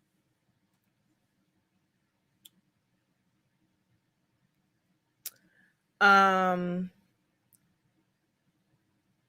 I'm going to come back to this one. Pigment ink is just for regular prints. That's what you would make stickers, regular documents, print and cuts. Like, it's just regular ink. Once you print it out, that's how you see it. It's just waterproof. That's the only difference. Sublimation allows you to press to, directly to things. If you were to print with pigment ink and press it to it, you're just going to see a big yellow blob. All right, let's go over here. So the reference chart cannot be used in programs like Cricut Design Space. It has to be used it's great. It's better for Silhouette. Can you use it in Photoshop and things like that? Yes, but you have to have it in a separate window. So let's say,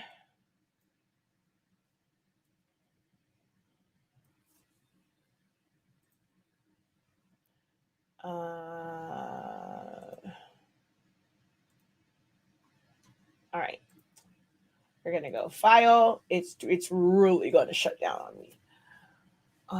File, open, color chart,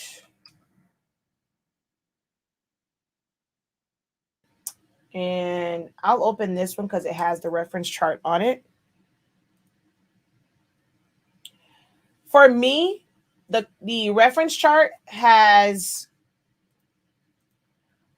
a larger color range, especially when I'm creating ombres. You know, I'll make stickers and stuff sometimes. So let's say like I want this exact ombre feel. Um, you don't really get that. I mean, you get it, but it's not. To me, this is a more drastic change going from this color and like the difference between here. I feel like it's more of a gradual change on the reference chart. There are no hex codes, so you have to physically open it up, have your element, go over to the color dropper and sample that color. Then on this one, I don't remember which one I was on. Okay, wait, let's do it like this. Let's go here and there.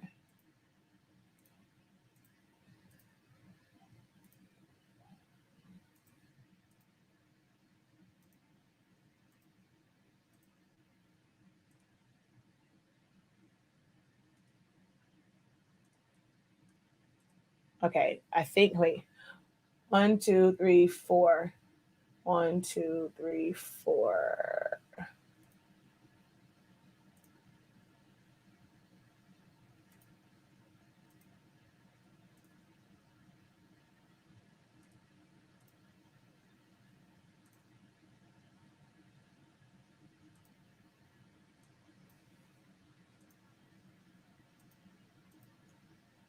So it can be a, well, I think I'm missing some, I missed the color somewhere because it became a harsher cutoff, like a harsher one. But you get, like, to me, like the gradient is a little bit better when I'm doing like these. But let's say I want to, I want one of these colors to fill into a design. I'll normally either make, fill it in with one of these colors. And let's say I'm going to take this. Well, I don't even have to do that. Once I have it here, I can copy. Oh, wait, this is the new version. I'm so used to the old version. I used to go back in and copy the hex code, but now with Silhouette Studio and the fact that it keeps the color palettes, like it shows you your recent colors. If I come back here and let's say I wanted this green to be that one, I just click on it and make it that green. The old version, I used to have to copy the hex code, so I'm kind of conditioned to still do that, but you just go in and you just pull it in and fill it in there. So you have to be able to select it. You can do the same thing in Photoshop. You just have to open up the color chart, and then the same way over here, whenever you go to pick a color, if you use, once you move your mouse away from the color picker and over the design, it's going to pick up that color anyway, and you can highlight the, or over here, you do have to highlight and copy and paste the hex code. So then I would go to the next design, put that in, and so forth and so on. So let's say I wanted that for this one. I didn't have the droppers on a different page. Or actually, let's just go to a different page. Let's go here. I'm going to come here. It does not hold the colors. Like I don't have that one. So I'm just going to go in and hit paste, and it's going to change that. So I would sample it from the chart, put the code, and then now that's there. Make sense? That's how you use that.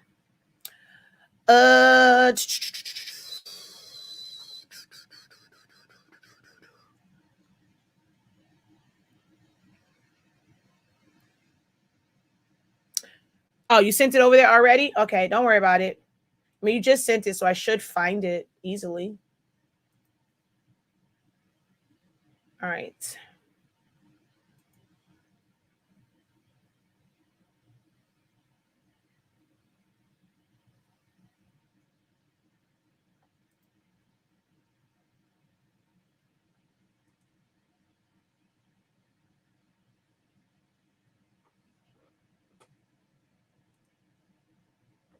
I don't know what I'm looking at. The picture looks so little. Hold on. You mean on the back end, Tim? Or the top part?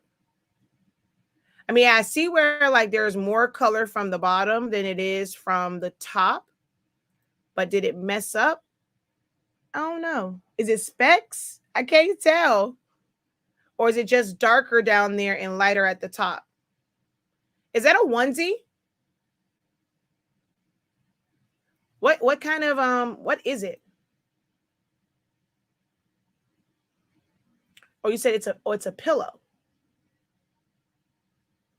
I don't know. Tell me what that is. Um,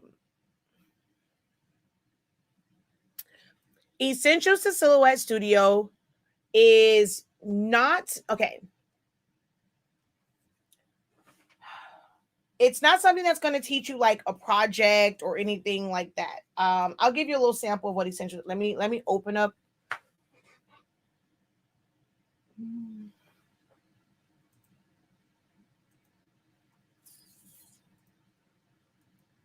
I literally go over every single icon of Silhouette. It's there for you to get an understanding of where things are. It truly is to get you familiar with where tools are and what their basic functions are. Is it something that's going to go to, okay, this is the crop tool and we're going to do this design with the crop tool? No. Now, I do have some classes coming up that's going to do that, but Essentials is really about I call it the ultimate video reference guide. You want to know where a tool is? You heard in the video, they said, okay, go to modify. I don't know where that is. Like it helps you navigate the program, and it tells you like their basic functions. Let's see. Essentials.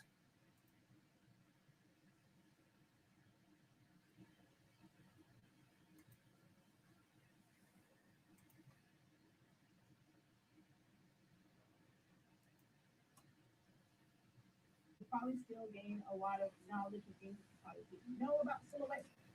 I miss this layout. My mom didn't like that layout. I really miss that layout of my office. I don't know why my mom didn't like that layout. I really, really like that one. I want to somehow go back to that layout. That was a much better layout for me. um, Anywho, I digress. I'm gonna go here. So, like, let's say preferences. I go in and in my class, I always tell them, "Yep, you don't have your preferences set up right." So I go through and explain like the benefits of certain preferences. I normally have my icons a lot smaller. I have realized that, visual purposes and when I'm sharing them. So things like that. The icons on here are large so that when I'm teaching, you can see them better. Some people would probably rather have them smaller. So it's like, wait, why does your screen look different from mine? How do you have all those icons and I don't? So in the preferences, I explain, okay, here is where you would change it and you would have them this way because of X, Y, and Z. This is up to you. So like things that you're not going to really find in like a regular tutorial where they're breaking it down for you. So if I go like this and I apply it, you see how now these became a lot smaller. If I go to super, super small, one, I need it for class purposes. Two, look here, my eyes aren't what they used to be. So you see how small these are now, but I can see all of them. I don't got time for that. Let me go back to what I like, and I like to see it bigger.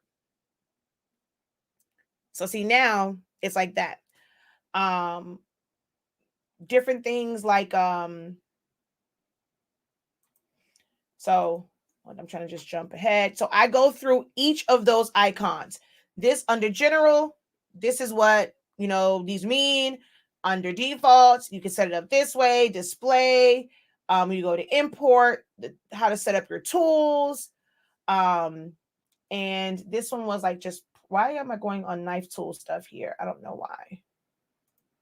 It had to be a reason why I kind of did this, because that's under preferences. I don't even know.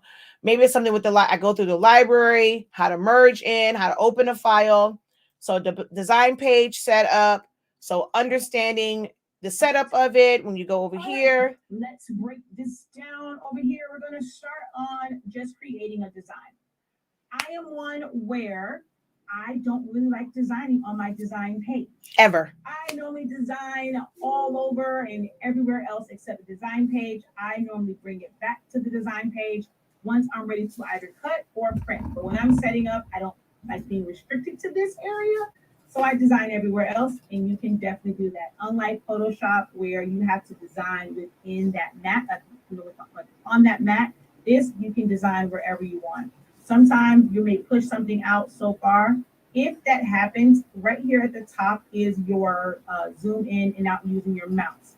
What this means is if you select your mouse and it's your left click, you click that and you push up, you get to see all of this. And you can have a design that's way over here. You have to pull it back closer to the design page. So it's like things like that is like what I kind of explained in it. And when you kind of come up against something, it's like, okay, where's like that may help me understanding the grids.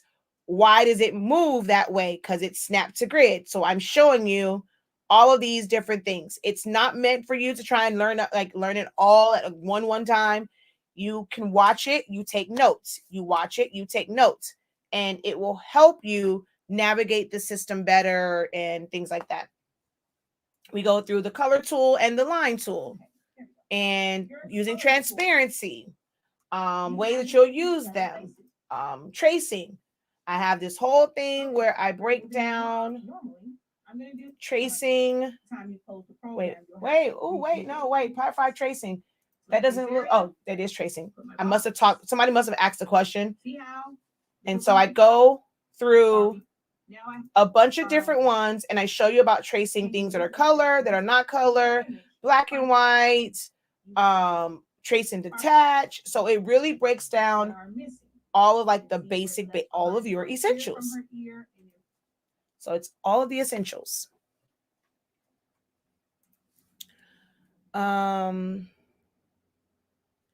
Okay. It's a onesie from Cricut. The paper back is still dark, but the right side of the logo. Oh, okay. Did you put a pressing pillow underneath it to raise up the area that you were pressing? Because especially on a onesie, you definitely need to do that. Let's see.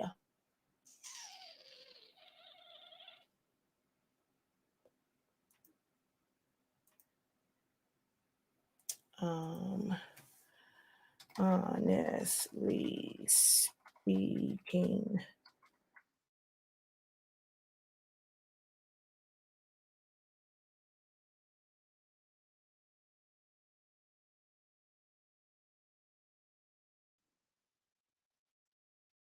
Yeah, I definitely probably put bodysuit because I don't want to be sued by Gerber.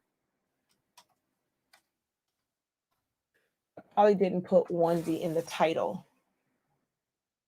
Um, oh, or did it even come back to photo to y'all remember I took all my videos down. It may or may not have come back to here. Let's see. I don't think I put it as onesie.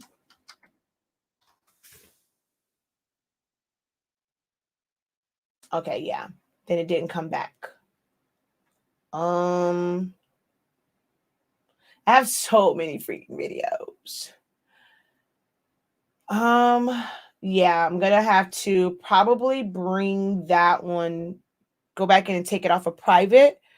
But I talk about when it comes to onesies, you have to use a pressing pillow to raise that area up.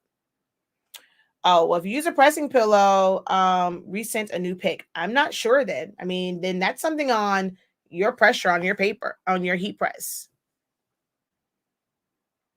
If you use a pressing pillow.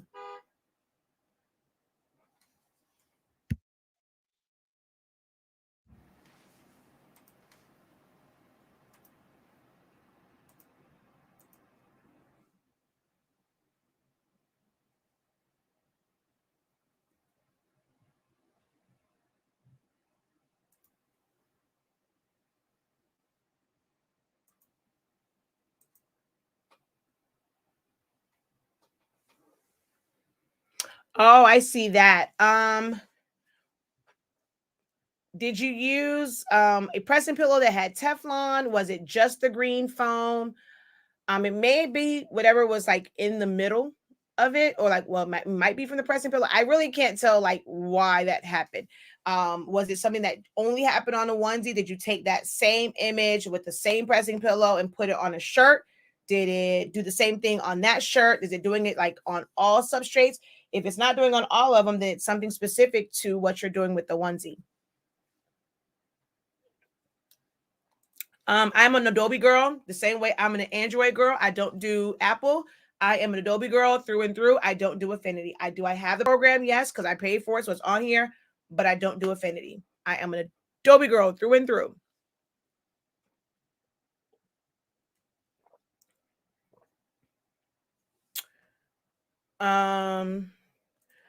How can I get access to a class I took? It's not in the academy. Purchase it under another email. So if it was a class that was never in the academy and you purchased a long time ago, I sent out an email because I had to clear out before. Those used to be held in a Google Drive, and I sent out an email saying to download them by this day because I had to empty it.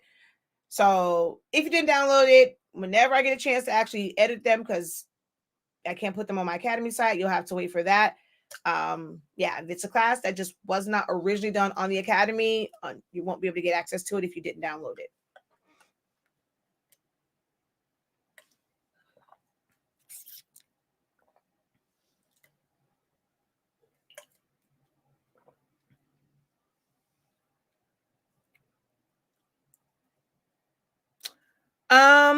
So Shopify, full on start to finish Shopify. I just did one. When was that? When my mom wanted to start up her Shopify. So I probably won't do a start to finish, like a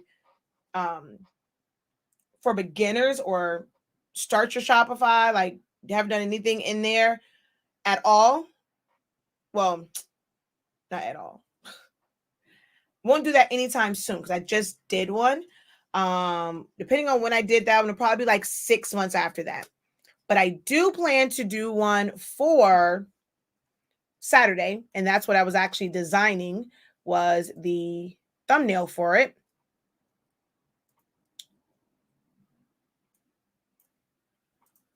So there is one that's coming up for the Professor School of Creative Business Education, Shopify site optimization. We're going to go over product, photo sizing, description, menus, themes, carts, shipping zones, SEOs, buy now, pay later, payment setups, and more. That's actually going to be on Saturday. I was going to do it today, but I am going to support someone that's new to my program. And because you guys heard before, I was going to do that today. And when she said that she was going to do a live video, I mean, well, I guess I could still do mine, but I didn't want to be burnt out. So I'm going to actually support her and go to her live video. And I'm going to do mine on Saturday. So you guys will see sometime later tonight, tomorrow, for the Shopify one. And it's just for, you have to already have a Shopify site. This is not I'm not going any of the beginning stuff. I'm not going over some like the basic settings and domain. You got to already have your Shopify set up. And I'm going to do like some audits, kind of help you with, I can only help you from silhouette. Now you can do certain things in Photoshop, but I'm a silhouette girl. My girl Shannon, see the other SHANON teaches Photoshop. SHAKEYA teaches Silhouette Studio. And I'm sticking to that because, yeah, it's too much trying to do all of it.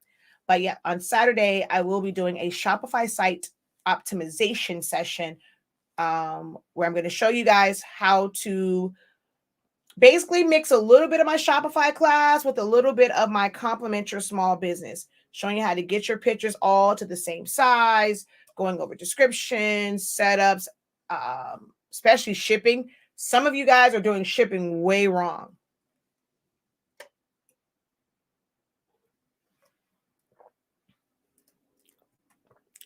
Later, Jesse. No, you don't, Miss Dawn. You took Complement Your Small Business. It's pretty much the same. And you also have access to the Shopify because you are in doctorate. No, if you sign up, Ms. Dawn, I'm going to refund you and I'm going to block you. You have access to me during creative business. We have Shopify sessions we have website sessions every single month. You can ask questions during those sessions, during the check-in sessions. So I'm telling you right now, As much as most people probably take your money, if you sign up for my Shopify class on Saturday, I am going to refund you and I'm going to block you. Okay? Okay. If you need me, you have me 4 times a week doing creative business. On one of those check-ins, hey Shakia, I need this. Can you show this? I'm gonna block you. I'm gonna block you. Y'all, yeah, I feel like y'all come to class just to hear me talk, but I'm here to help y'all, and I keep telling y'all that if y'all don't ask no questions, I can't help you. Oh yeah, see, you're a little. Oh, I forgot, you are in doctorate.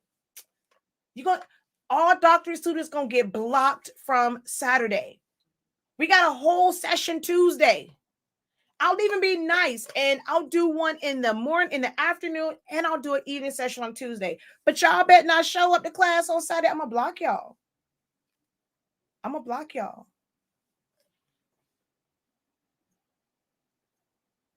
She says, I literally just told myself I do not need this class. You don't even have a Shopify. You must have your Shopify set up. I'm blocking y'all. I'm straight blocking y'all.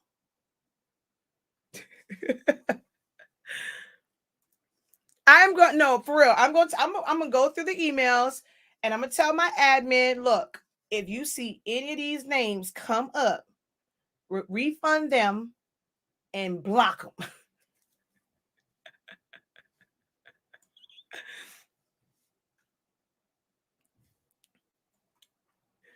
All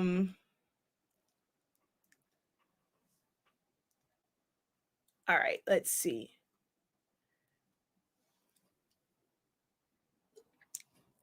Tuesday, I will give you guys your own Shopify optimization on Tuesday, okay? Goodness. Y'all are doctorate students. Don't do me like this.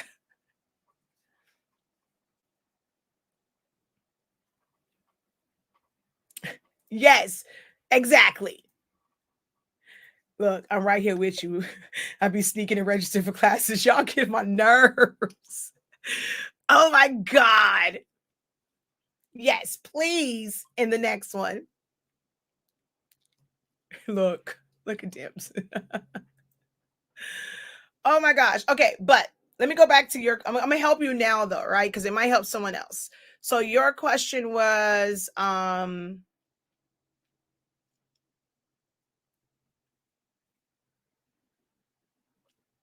you have one for your crystals. Wait, what was it? Okay. I sell crystals, craft stuff, and custom. What does craft stuff mean? What does that mean? Craft stuff. When it comes to all right. I now know, because I know you've probably been on here. Either they're just, because now we're at 2 hours, which I know, and maybe that's what it is. That, I love being on here with y'all. I just come on, I give you a bunch of information, right? But I did a video, right? I got a question for you. I'm going to ask y'all again on this video. Does Walmart Supercenter sell one thing? Does Target sell one thing? Home Depot is for, you would think, building supplies. But I can go to Home Depot and buy a mop and some toilet paper. And if I get to the counter, I can buy me some candy too. I can buy, what else can I buy that's not really home improvement stuff over there? I can buy home improvement stuff, like building stuff. I can go buy a lawnmower. I can go buy a gas can. I can go buy lights. I can go buy all these different things, right? I go to Walmart. I can buy food. I can buy tampons. I can buy toys. I can buy clothes. I can buy candles. I can buy lights. I can buy so many things, right? Target Same thing. I can buy makeup, I can buy lotions, I can buy medicine, prescription and non-prescription. Because these places have branded to be kind of like, okay, hey, this is like a general store. You have corner stores. You can go buy it. What's called, we call it here, I know what y'all call it, we call it Arab shirt. You can go, which is basically just a white beater or just a white shirt. You can go and get you one of those. And I'm sorry if that was politically correct. That's just what they call it here. And you can go and get ice cream. You can get a soda. You can get chips. You can get lotto tickets. You can sit there on the little machine and play like the little gambling thing. Like you can do all this in this store. You go into this store and you can buy beer. You expected to buy this stuff, right? I can go right now to Nike. I can buy a polo shirt. I can buy a regular sports shirt. I can buy a hoodie or like sweatsuits. I can buy shoes. I can buy socks. They got some headbands out. I can probably get those as well. They offer a couple of different things. How are you marketing your site? How are you marketing yourself? What is the purpose of your site? Did you even jump the gun in getting a site? Because you don't even know what your business is and you were doing fine. Was it to automate it, or did you get a website thinking that it was just going to bring you automatic sales? People tell you get a website, that's how you make money. If you don't have the money to where you can put a lot of money into branding for the masses, people who are going to come to your website within the first year or so, 6 months to a year, unless you have like this something that went viral, you had an influencer send people to your site and it's something that people want. And what we all do as creatives and creating all these custom things, the people that's going to come to your site are people that's going to be directed there through something that you are doing. You're communicating with them. You're sending them to your site. You're posting on social media and you're letting them know, okay, I sell this, this, this, and this. All these different posts and things that will kind of share what you sell. Johnson's Plastics sells sublimation, sells stuff for engraving, sells this, this, this, this, this. I've seen advertisements for theirs that will have a little bit of everything on this advertisement. What are you branding as? You let people know what they're coming to your site for. The only time that it can become an issue is where you are someone that sells maybe blanks and then you sell custom items. And if you have a demographic who is going to be like, wait a minute now, you got the plain white tumbler on your website for $5, but you charging me $50 for a tumbler, because they don't understand that there's more that goes into it. There's designing, there's paper, you got to use electricity. So that's really the only time where it can like somewhat be an issue, but it's also a totally different audience. Someone that likes crystals, do they not like shirts? Maybe you have shirts that talk about liking crystals. You got shirts with crystal designs on it. Now, you can have a very specific shop, and maybe all of your shirts are like, that is like with crystals and healing, and that's the designs you have on there. You don't have a bunch of other stuff.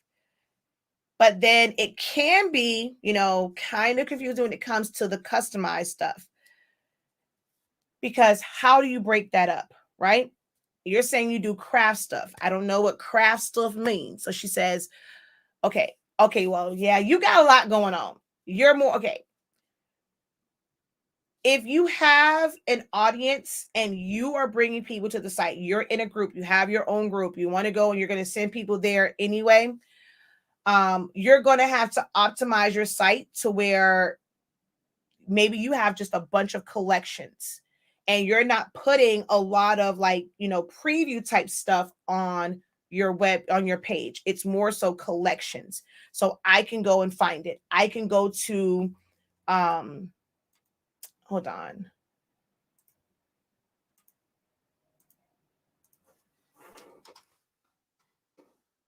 Tell y'all what the problem is.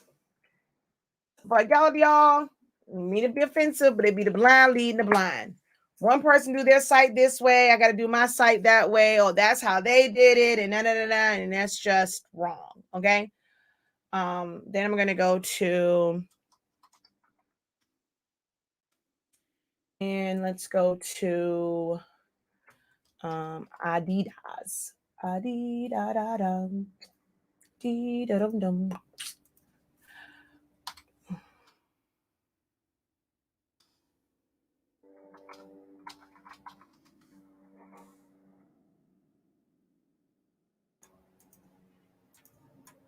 Dee-da-da-da-da-dum. Da-da-da-da-dum. Ooh, that's a good picture, Riri. Yes, come through, Riri. Okay. So here, it's about to be Valentine's season. We know Target sells a bunch of different ish, but they are telling you, they are directing you to what we want you to pay attention to. This is probably what you're here for. It's what's hot right now. This is our Valentine. So you're gonna go there. They got different colors that aid to the fact that this is for Valentine's, and the pinks and the this. It's all about your pictures. Some of y'all got pictures on wood backgrounds and fur that look a little, I ain't gonna lie, y'all, don't look white. It look a little off-white. You got something on this, something on that, because either you don't know how to take pictures and remove the background, or because you're doing it all yourself, you're trying to do team too much. See it sites like this. Once they have a site, they are willing to invest in a graphic designer who, okay, the photographer took the pictures, you send it to the graphic design department. They're going to remove the background. They're going to all of this stuff. This wasn't shot on no pink background. That shadow on that, whatever this is right here, that ain't no real shadow. That's a Photoshop shadow. They took it, they removed the background, they put it on a pink background, and they put a Photoshop shadow on there. Maybe if y'all stop trying to put too many items, you can dedicate time to actually make it look like this. But you got this item and that item and this item and that item and this item and that item. Like, yeah. So now we go, ready to celebrate. We got Black History Month. Okay. I want to know what you have for that. I'm going to that collection. Right. And then even in here, oh, are we talking about adult clothing? We talking about kid clothes? We talking about jewelry and accessories? We talking about home? We talking about stationery? We talking about toys? We talking about music and books? Okay, now we got some, just other artists, and it says with 6 limited time collections making impact. So these are Black owned businesses who have their things there. So she specializes in, this person, in candles, and this one they have jewelry and things like that. So this person has colored pens. This is what their business is. I'm pretty sure you go to their site, you ain't gonna see all this other stuff and foolishness, all that stuff on it, because that's what their business is. They're gonna have a bunch of different candles and like a bunch of different earrings, different colors. But some people's sites are like that.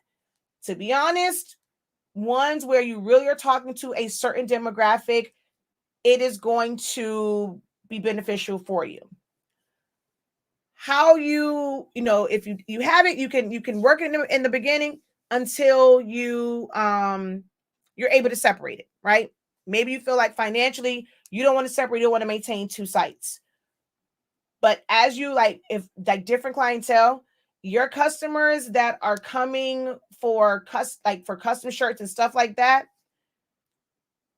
if you don't have it set up and they have to go through all of your blanks to find out what they need to get to order theirs, it's going to be a problem. How can you really talk to your clients? This one is just general. You're coming here for general stuff. It just really depends on how you want to segment it. So all this stuff was under that collection. Now, this is a more extensive website than Shopify, but you can see how you click on one, it goes to these. Sites like this can do that. Yours may not be able to. One, Half of y'all want to pay for free themes. I mean, you want to use free themes. You can probably have something that's a little bit more like this, but you're like, okay, well, I don't want to pay for a theme. Well, then you want your site to look crazy. There's ways to make it work. I'm not going to tell y'all all the ways to make it work on here. It ain't nothing against y'all. It's against folk who like to steal stuff. I'm sorry. I know, Shawnee. My bad. But there's ways to break it down and make it work for your budget. Now look, prep for the big game. This month we have all this stuff going on. We got Valentine's Day, we got Black History Month, we got Lunar New Year, we have prep for the big game. Then we have just their regular stuff. It's also about to be spring. They have a lot of stuff here. But they also have the manpower to segment it out.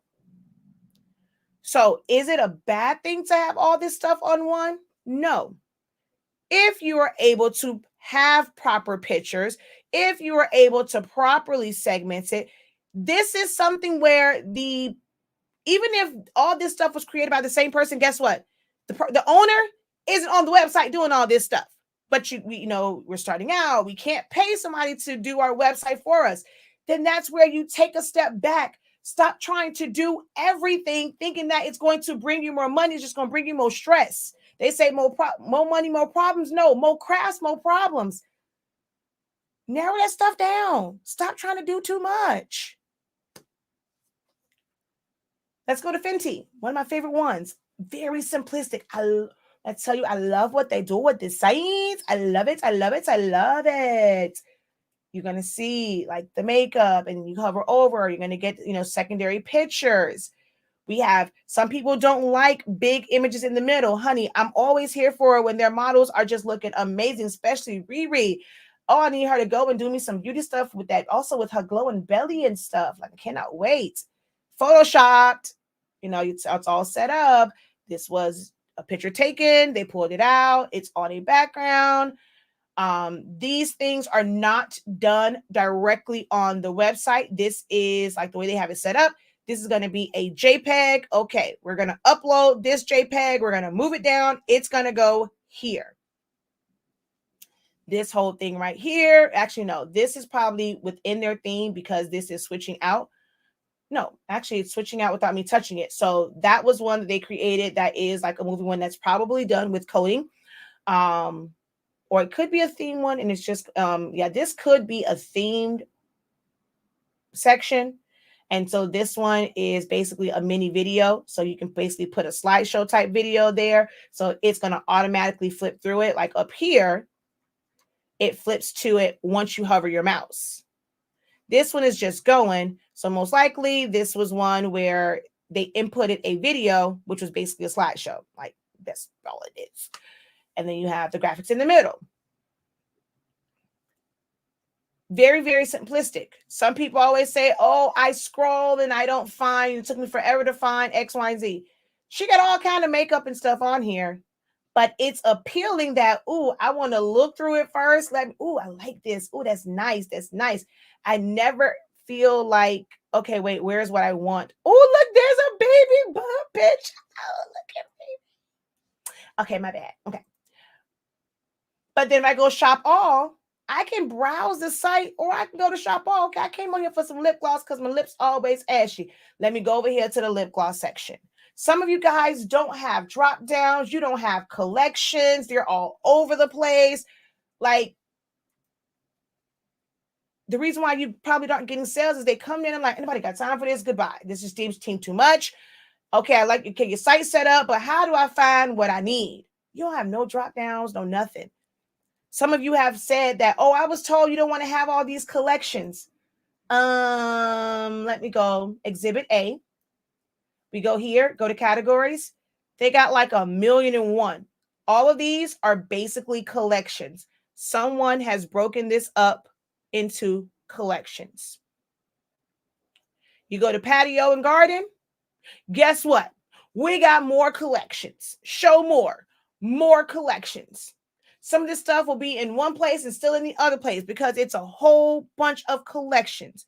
Whoever told y'all don't need all them collections. I don't know who told y'all that lie, because big stores, you know what they got? Collections. They got a regular collection that say, well, this is a menu one that says categories and give you all these collections.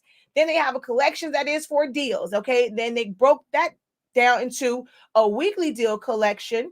Oh, a top deals collection, red card exclusives collection, Target Circle offers. Oh, all these on their back end. Oh, they are all collections. Oh, what's new? What's new for women's arrivals? Oh, that's a whole collection. Beauty, that's a whole collection. Kids, that's a. You see where I'm going here? If you aren't taking the time to set your site up to make it easier for your customers to shop because you have so much stuff, you're not getting sales because you're not putting in the work. You can do it, but it does take a lot of work to build a great site. And if you're trying to make the items and build the site, that's where an issue comes in at.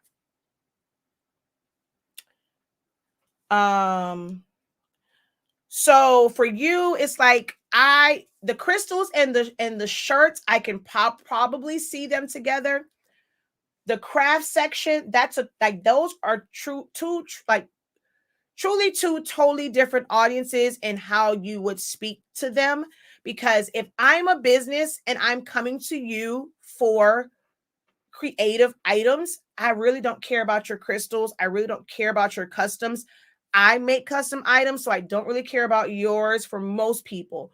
So when you're saying a craft section and stuff and it's like blanks, those, I'm sorry, I would recommend that you take them off because yours is too different. Now, especially with the crystals and the customs. And it's like, what all are you doing with the customs? In my what's that thing I just did? Business to business mindset shift. I gave an example of how you could potentially put your custom items and your blanks on the same site. Now, those crystals, that really is what puts you in a totally different, I have 2 sites. I'm actually about to have 3 sites. Could I have all of y'all on, for certain parts of it, like on one? Yeah, but I'm going to segment it out because I want, when you come here, it's for this. If you don't need certain things, you don't have to go on there. My HS Inc. designs. I'm not selling my shirts, my mugs. Technically, y'all make them. Can y'all make my design? No. I'll sue you. But you guys make stuff. So I'm not going to show ready-made stuff on HS Inc. or 365. They have the same name, yeah, but it's HS Inc. Designs. It has a totally different. If I'm being honest, a lot of my recent orders are like other people. I've talked to you guys about my HS Inc. designs, and I think maybe only 2 of my followers have actually gone on here and purchased anything. I don't know if y'all go look, oh, I can make it myself, or y'all are quick to ask me, well, can I have the design? Because you want to make it yourself. No, homie, like that's my work. Like that's like saying, when y'all go hsinkdesigns.com, y'all making a shirt and someone's gonna say, and I see y'all, complain about that all the time too. They want to use me for my work. Oh, I went and did what the heck? HSE design. Oh, I'm missing a W. That's why. I was like, what the heck?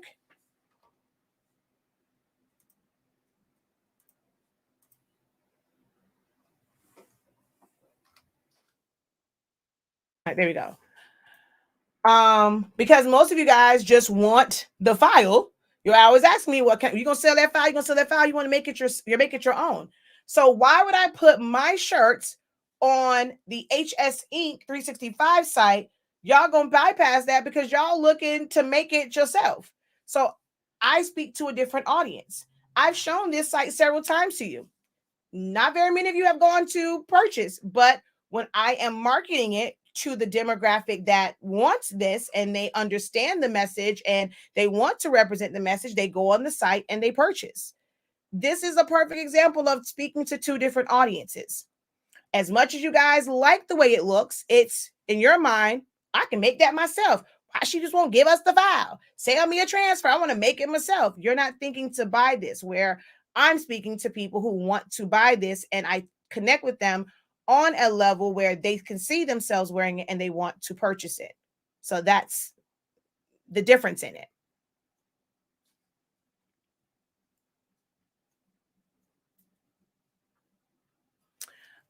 Ooh, anybody bold enough to do that? You want to do some audits?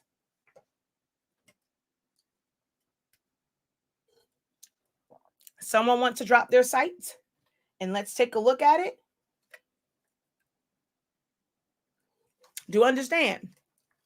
I'm going to be very, very honest.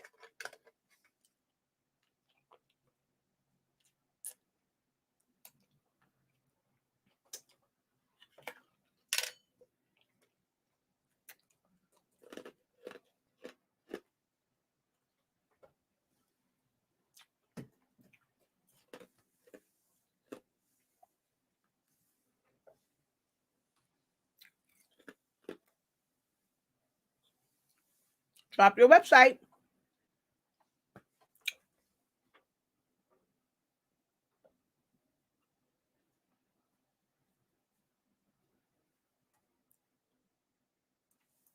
Is it Be Embellished?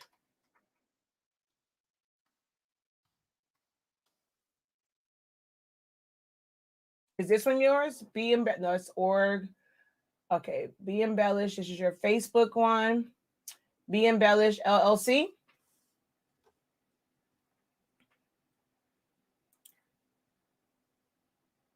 No, that's not you, is it? No. Oh, wait, that is you, Crystals. So I have a question. Why'd you put LLC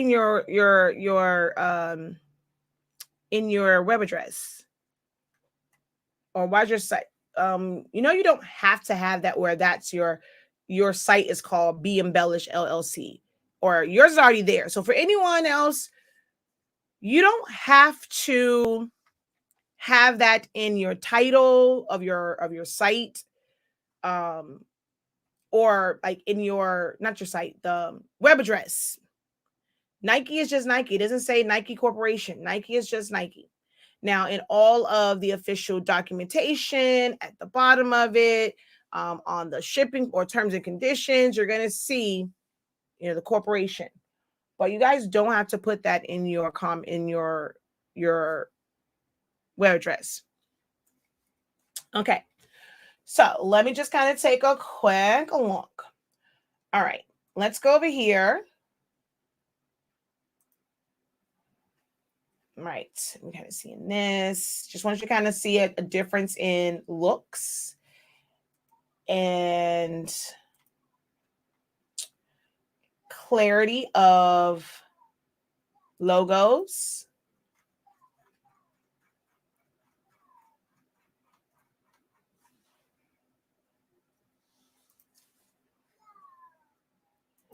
This is why we have to be mindful about what type of logos we get. I would not be able to, I don't really identify with that. It looks like B. I'm not sure if embellished is like written all the way out. That's one of the things that stood out to me, as far as just like with branding and stuff like that. So I don't look at the difference in your favicon and everybody else's favicon. There's a lot going on. Hi, bud. Yes, come. What happened? Where's your shoe? What he did? Come on. You know what he did yesterday? He took his shoes off. He know better yesterday because that's today. Because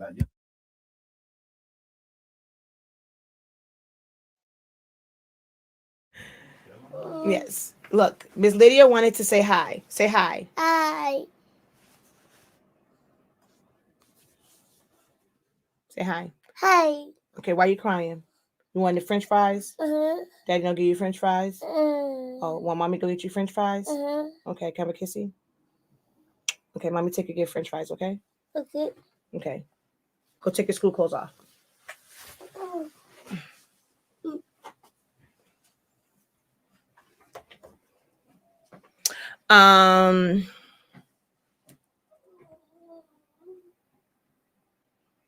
All right, so let's see. So Just notice like this here. All right. So I'm just going to kind of scroll through. One of the things that I do try to avoid is things like this, where you have an open space. If you're going to have it where you're going to show so much stuff, try to put something there. So if you didn't have, enough, what are these things called?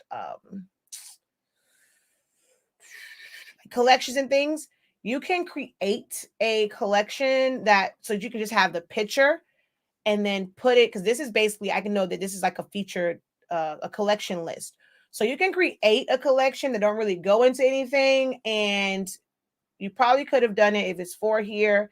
You could have done this one as like just a regular image, and then this one, and then it will fill up all of the spaces. This always kind of throws me off. I had to go through that with mine where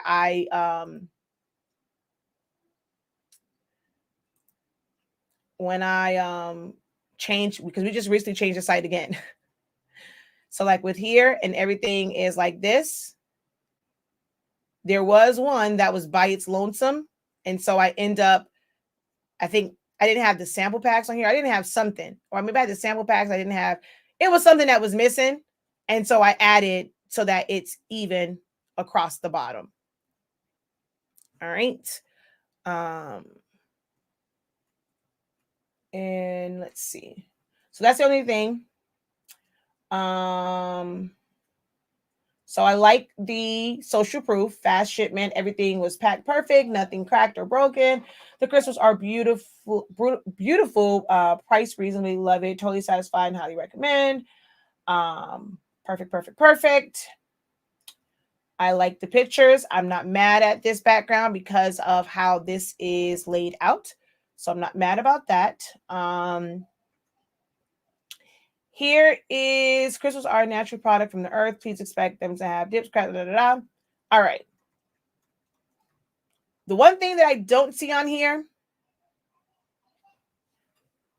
it's for your industry, it's going to be a little bit different. It would have been nice to see some type of banner or something that lets me know about crystals. It's like you went straight to collections, and that's all that's on your page. And there's nothing here that talks about crystals, the benefit. Every business is going to be different.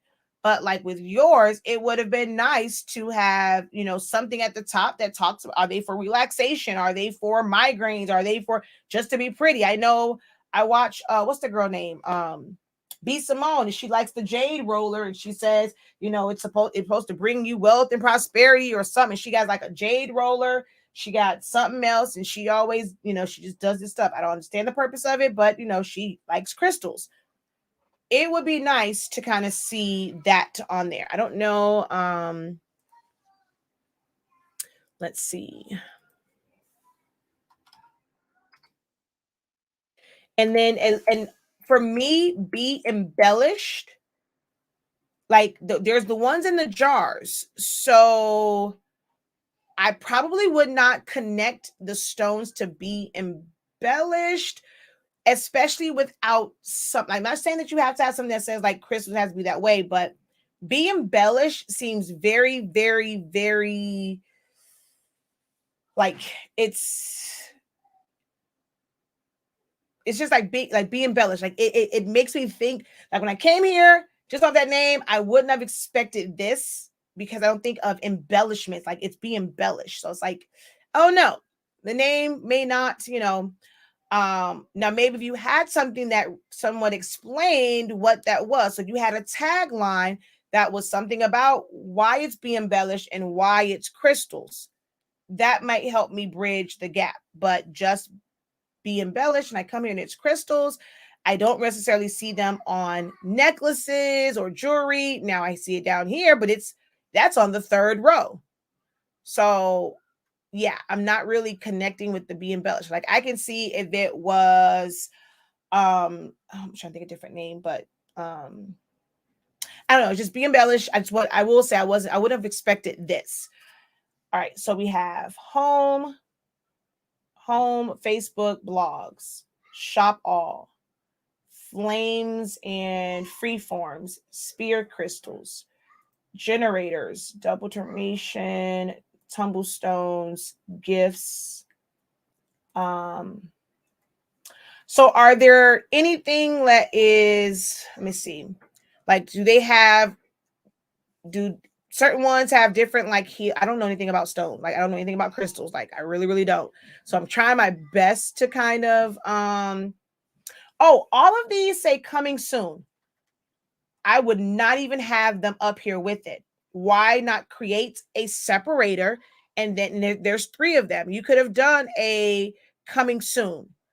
Okay, coming soon. Oh, and many more. What's the purpose of that? Nope, get rid of that. That's carvings. Okay. Specimens. Okay. Maybe a little blurb about, about carvings, about specimens. And many more. Nope, that's too vague. At first I thought maybe it was something with these little hearts. Get rid of that one. Then that would have left the jury by itself. I don't know.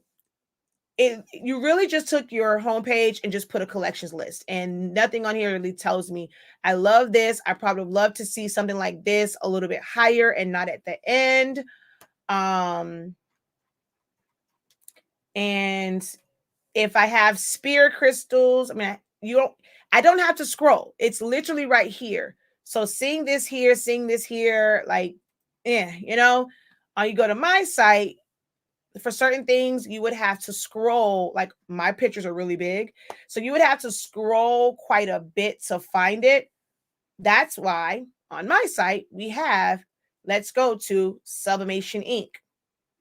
So we have the regular formula, everything that has to do with Sublimation Ink is here. Oh, wait a minute. Where's my 812 stuff? Oh, got to have them fix that. See, I hate this. Oh, this drives me nuts. So, but I really can't control that because that's just the number of things in the collection. But why is my 812s not here and my Formula B? Now I got to go back in and figure out what's going on with this, and why are you showing sold out when I just updated you, but I don't know. But pigment ink, we're going to go here. Everything that you want for pigment ink, the regular, the individual bottles, the full sets, the bundles, the kits. You don't have to scroll through. Like, I can't. You see how many things are here? So imagine if I would have listed all of those down here.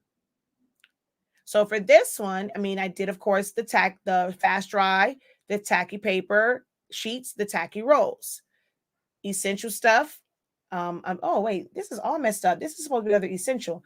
So this is like the chip resetter, the heat tape, Formula B. Not really supposed to be there. This right here. Oh yeah, this time I got all mixed up.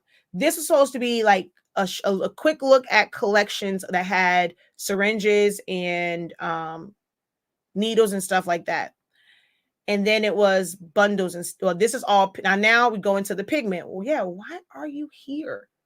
Pigments there. I got to go back in there. I didn't even realize it was messed up like that.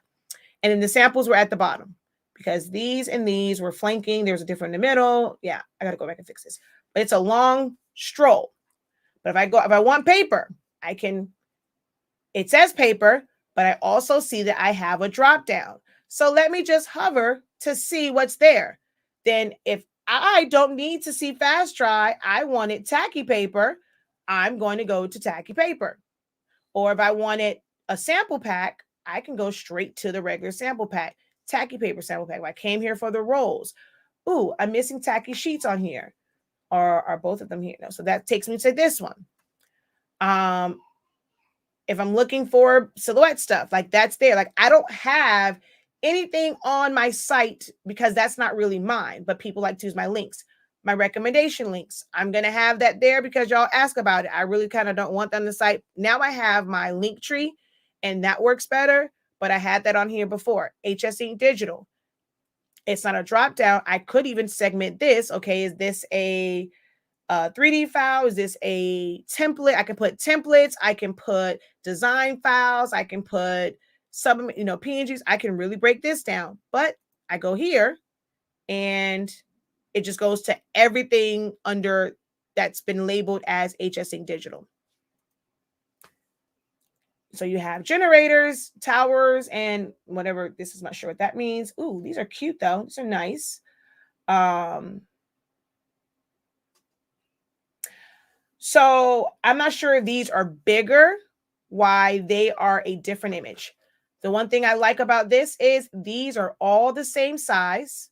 They all have the same image. So even if you had, let's say, this one right here, there are certain themes where if you hover over it, it can switch to a different one. So maybe these, once you hover over it, it went to this image here. So that's throwing me off a little bit because you have a mixture of them like not in your hand and then in your hand. So I'm not sure how extensive yours is and what theme you have, but or like what order you can put them in. But I probably would have had them to where maybe it was like all of these and then all the ones in your hand. Going back to like these pictures, you have a big or small one. So making it more cohesive instead of, okay, right smack dab in the middle, it's the one of the ones in your hand. Because I'm thinking like, okay, well, why these in your hand and why those aren't? And it could have been at different time frames, different photo shoots. So make it look like it's intentional and put ones that are like here. They're all, it looks like they're graduated. Small, medium, big, small, medium, big. But you took this one in a landscape picture, this one in a portrait, and it zoomed out. They should all be the same so that they all line up. Make sense? And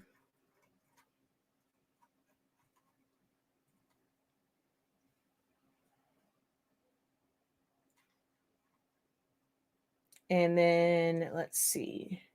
Oh, this, okay, maybe that's me. It's sorted by best selling. All right, so featured. Okay, there we go. That's why that's up here and it's sort by all products, filter by. So, okay, you have this one and they can go to like that. Tumble stones. We have a large variety of tumble stones. Great for adding jars, pouches, featured. So here, the main picture, I would have had maybe a picture of whether it was mixed stones or something that said, like, you know, how you have the picture, like the bottle, maybe like stack them. Because when you're looking at it from here and you see all like just this, you can have it where your main picture is to draw them in.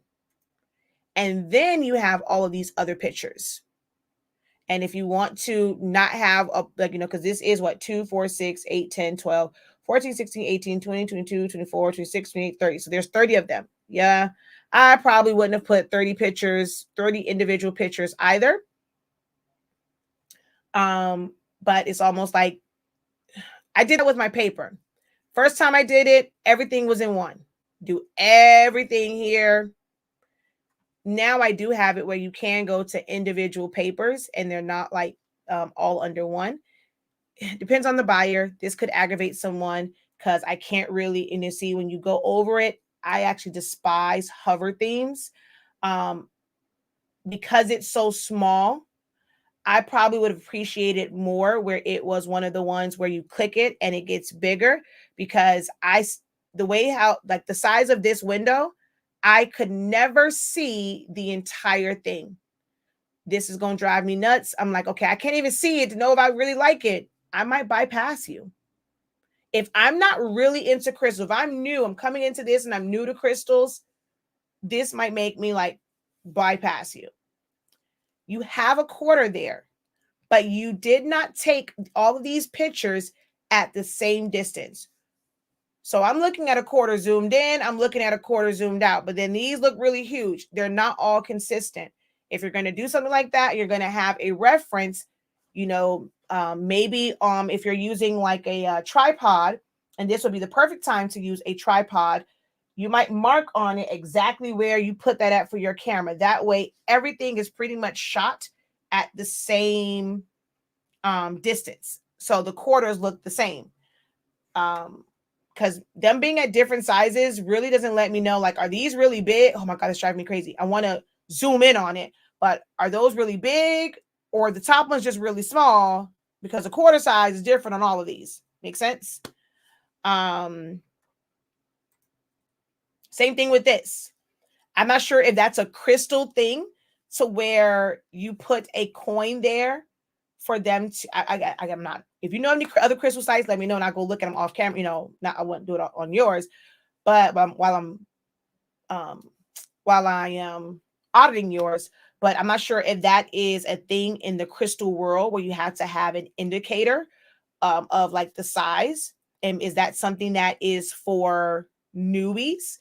Like someone who's new to crystals, so they want to know the size. But if I'm somebody that knows crystals, would I not already know that by looking at it? Like I know, okay, this looks like it's crushed up, so these are going to be small ones. Like, and then if there's a difference between larger stones and the ones that are like not say crumpled, but what's what I'm looking for? Like this one. If there's a difference in how they're used, why not have a collection for large stones, medium stones? I understand there's tumbles, but it seems like they're different sizes. Like these are a lot smaller pellets than the other ones. So why not take those and make those a collection? Because what if I'm someone that doesn't like the thick stones? Now I got to go through all of this and I like the little pebbles. So maybe consider separating those like that. You have a lot of amethyst. What if I want to see all of your amethyst? Why don't you have a collection that's just amethyst? Maybe I'm looking for a certain color. Do we have green stones? And that's a collection it's based off of color. Natural stones, even though this is floral, was it agate and then fire quartz, but they're kind of natural tones. So why do we have a natural collection? Because maybe I'm decorating my home and I want to put that. I'm not sure if that's for decorating homes. Again, I don't know stones. But if I'm looking for more of natural tones, I got to go through all of this. I mean, I see that, I guess, are they in alphabetical order? No, because then you have a C and then a U. So then, yeah, we're not even in alphabetical order. So what was the thought process in putting these together? So how do I find these? So it's little things like that. So we got aquamarina, and then let's see, black, Brazilian. So, okay, it is in order that it's here, but why are we not in alphabetical order? No, wait, are we? No, here we are. So black.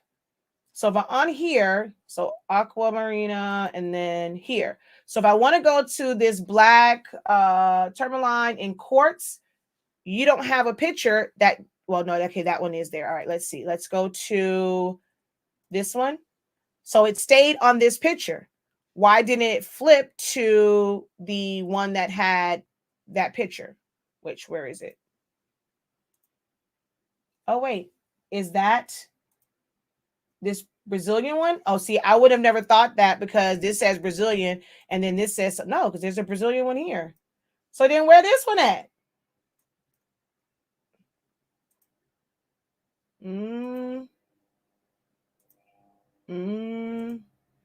Yeah, I don't see that one. And so it's not even flipping to the picture that has that so that it can come up. That might be something that makes someone turn away, you know? If they say that they thought that it was bigger, then okay. So is that coming from someone who naturally, like, they are new? Are you getting that question from people who are new to stones? Or this is something that, they should know stones? If not, at that top section, or maybe before you get into here, you have something that really explains the differences in stones. Give rather than a quarter, like, to me, you can tell me, oh, I thought they were going to be bigger. That quarter really doing nothing for me. But maybe if you had some sort of description that describes how they're used, and to help me kind of measure the size, like how I would use them, that probably will be better and kind of combat some of that. I thought it was bigger, I thought it was smaller, because again, I don't know how they're used. And really nothing on here, if I was new to this, nothing on your site told me what stones are for, or what crystals. I'm saying stones. I'm sorry. Nothing on here tells me what crystals are for.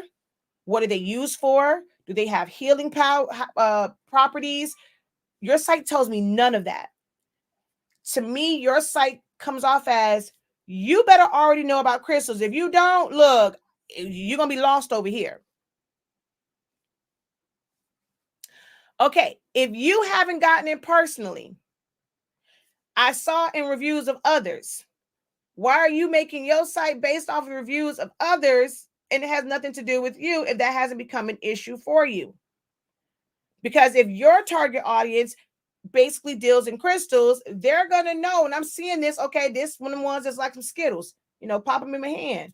The other ones, it's kind of, a little bit bigger. So why do we need to do this? Because of something you saw on somebody else's site.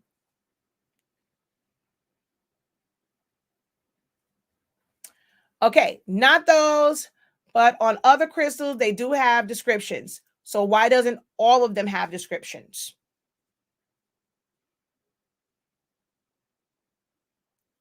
I shouldn't have to go to the others. That's the thing. That's probably why you're losing. If you're not satisfied with sales, that might be the reason why. I have to go somewhere else to find out about this. Why is it not over here also? So this one says we have a large variety of tumbles, big and small. The tumbles listed here are sold by the ounce. Tumbles are great for adding to candles, adding in crafts, jewelry, and so much more. Tumbles are versatile, in my opinion, necessary to make sure you grab yourself some. Okay, they're necessary. So you just told me I can add these to crystals and crafts and jewelry. So, well, in candles, crafts, jewelry, it would have been nice to maybe see even if you don't make it, this is when you start to collab with people, someone who makes candles with crystals, you purchase them, and now somebody else can visualize. You don't have to put their label on if you paid for it, but now you have a picture, and you're going to have some of the smaller stones in a candle, some of the larger stones in a candle, and that will give them more of a reference of the sizing. So these big stones, you're going to really see it in this candle. The smaller stones, you're not going to see it. I would have never thought to put stones in candles, because I'm like, okay, when this melt, am I going to have a bunch of stones and just like got a whole bunch of wax around it? How that work, Harpo? So I wouldn't have really thought, I never would have thought that these go in candles. So that would have been nice to know that these are for candles and seeing something visual. Just because you sell just the crystals doesn't mean that you can't show how it's used. Oh, wait, let's go back over here to Rihanna's site. We have pictures of this, but we also have the swatches so I can see it. Oh, but I'm going to eventually see some models that's also that have these things on. What's being sold ain't Rihanna and her cute face, but it's okay. I'm seeing how this color is going to look. Okay, I'm just might be digging this. So if the crystals can be used in all these different ways, look at this one. Okay, your lip, we're going to find your shade, but they're showing it like on lips, or if it's eyeliner, things like that. We're going to come here. Baby, if they would have showed me just this there, what's that for? But she is, modeling this. So let's go shop women. No, I don't want to do none of this. Okay. Same exact dress. So I have a little skin tight chick. I got me a little thick chick. Hey. Got me a little skin. Well, she ain't skinny, girl. You nice and plump, honey. Girl, booty for days. Yes. But we have a nice little thick, little thickums over here. Yes. Okay. Oh, honey, I'm not paying $140 for no catsuit. Where the rest of the material? That is sheer. So now I understand that this is clothing, but baby, I'm gonna let you see how good you gonna look from every angle, honey. I want you to know you ain't just gonna look good from the front. You're gonna look good from the back, the side. Put your arms up while you're shaking it in the club. Oh, and you can dress it down and make it sporty. See, this is come hither. You want to be sexy, But then we can also dress this down. You got you a little bag, got you some shoes. This tells a story. This tells me, okay, I'm not her, honey. I cannot be going out like that. I'm not wearing no heels. Oh, wait a minute. I can wear this with some tennis shoes. Okay. Like, and then here is just the regular mock-up. We had a lifestyle picture, well, a pose picture, and then we have like just the mock-up. We got some zoomed in. I'm going to let you see the mesh. Yes, we know they have money to do all of these things when it comes to their site, but this is what makes people go to their site and actually want to buy.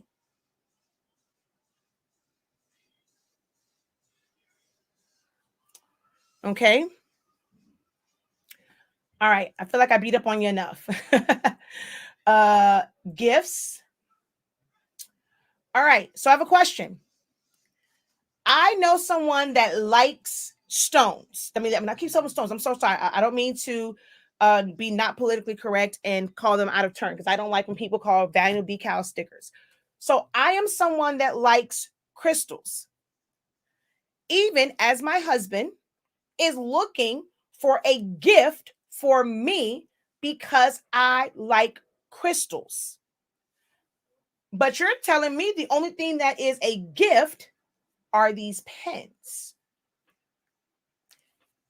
In other words, you're basically saying to me that everything on your site is only for the person that likes crystals. I only want to attract the person that knows about crystals. Even comes to this site to buy me crystals. I don't know. I just know that woman. Every time I turn around, she buys some crystals. Look, it's Valentine's Day. I'm trying to get me some tonight. I just want to make sure she like this gift. So I know she always talk about crystals. I'm gonna try and prove that I know her so she can go ahead and give me some tonight. Girl, I can't even. I'm gonna walk. I ain't gonna get none tonight because I don't know nothing. You tell me gifts. She ain't gonna want no pen. I know she like crystals. So why are you making it to where this is the thing that is considered gifts? Because on this site, if I'm looking for a gift, I can purchase from your site for it to be a gift for someone else. Your whole site is gifts. Now, maybe if you made this gift ideas, it's not just a pen. Maybe you had a bundle set. So now when even come to the site, okay, she made it easier for me. I'm going to get her a pen with this one in it. I'm going to get her some tumbles and I'm going to get this because now I got me a little bundle set. That is a gift. For someone that don't know nothing about this, look, I ain't got time to read through all these. What the heck is a flames and a free form? What this do? Like, wait a minute now. I don't know nothing about this. I mean, she kind of like them colors. Why we got A, B, and C on here? Oh, well, I guess you have this like this. I probably would have found like a different name or something. Maybe I don't know. That just seemed weird like that. But okay, all right, okay. I guess I just want to get some tonight. It's Valentine's Day. I just want to get some on Valentine's Day. I ain't got time for this. You ain't got no gifts. Like, okay, let me click on that one and buy it. That's where gifts should be. So, yeah, that's my maybe more than you thought you were going to get when I audited your site. But, and I even go into the other stuff as far as like what your terms and conditions and all that kind of good jazz looks like. That's just on the surface.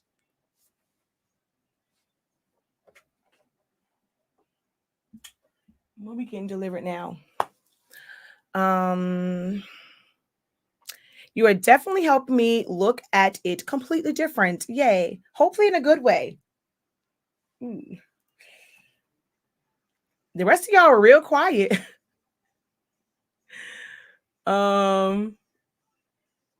Thank you.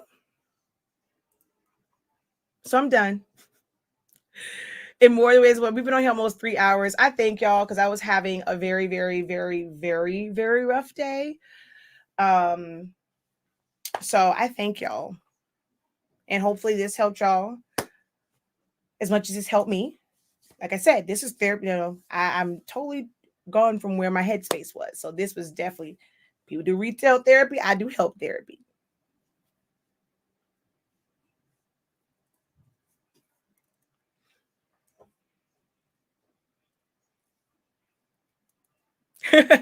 They all super quiet, let me get beat up. No, I hope it wasn't like a beat up. No, but I mean, those are things that people don't think about. If you're someone that sells custom shirts, everything on your site is a gift. But then maybe you create those bundles that's a gift set so that when someone's coming, to your site, I got a wife or I got a husband that's very much so, let's see, maybe you got a bunch of shirt or like a whole collection that we're in Black History Month. Um, if I know that I have a significant other or a friend, they like all that, eccentric and like eclectic and ethnic type things, and I want to get them a gift. Okay, well, you got a tumbler set, you got a rag, you got this. That's like a combination of this pattern. I can make a gift set for them. Um, that's where gift sets will come in at. Like I was supposed to do it for HS Inc. to create Valentine's Day gift sets, but it's just been, yeah, it's coming up, so that someone, I want to support my significant other's business. I want to support my cousin's business. He's always saying nobody supports me. So their birthday is coming up. They always talking about HS Inc. They keep talking about this girl, Shakia the Professor. I had someone, let me tell y'all something. I had someone for Mother's Day. What they wanted for Mother's Day was to buy them HS Inc. supplies and a one-on-one session for me. I was like, wait, what? You never know what someone might consider a gift. Her daughter-in-law or daughter purchased it as a gift to her, a one-on-one session with me and with a personalized message. So I end up calling her on Zoom and presenting her gift to her that they wanted to gift her a one-on-one session with me. And I'm like, did they buy her products or was it just a one-on-one session or was it a gift card? I think, or did I give her a gift card? I don't forget, but it was, you never know if someone wants to get something from your site as a gift. But if you don't present it that way, that is a possibility, then you're possibly losing the sale. If your site is made only for the end user, you're losing out on the sale. You're selling business to business, but okay, I see you hustling, trying to do all this stuff. For your birthday, I'm not gonna keep buying you no flowers. I went and bought you a starter pack. I went and bought you some tumblers, some mugs, some this. This is for your business. So now when you make this, that's 100% profit for you. Your site doesn't have to be just for the end user. If somebody's coming to support their loved one in their dreams.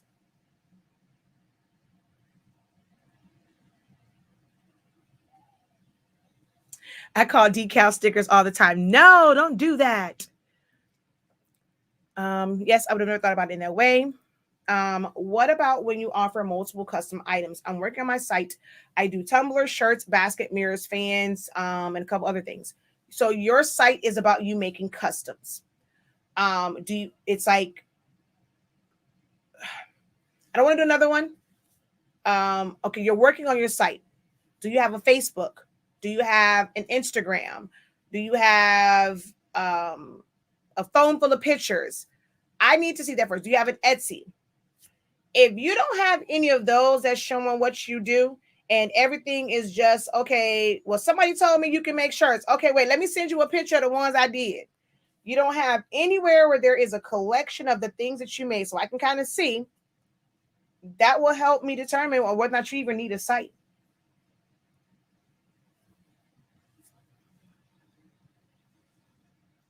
Okay, so you're on Facebook. Inbox me your a link to your Facebook or whatever. I want to see how your pictures are before I can even kind of give you any directions on, okay, I have baskets, mirrors, fans.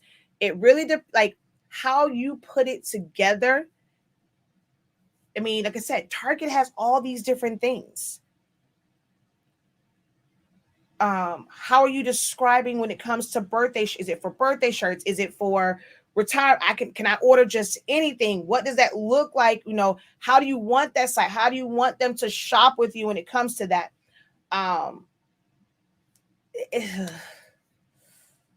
I can't. I've been on here for 3 hours. I can't. Just inbox me. Yay! Glad you got your paper. And shameless plug. You guys can get your paper too. Tell your loved ones you would like for Valentine's Day. Don't get you any flowers. You don't need candy. What you need is support for your business. So have them visit hsinc365.com. Make your life a little easier with a template or two. These make great gifts as well as our sublimation paper that allows you to sublimate as low as 365 degrees, as fast as 30 seconds with most heat presses. Now, my Hydronics, I can go a little crazy. I can go 25 seconds for 360 degrees, but everyone is not like that. Make sure that you go ahead and let your loved ones know, I don't want either get me a gift card to the ultimate one-stop shop for all my print and business needs, or don't get me nothing. No, don't give me, no, not give me nothing at all. Just give me the cash or go buy it yourself and have it shipped to me.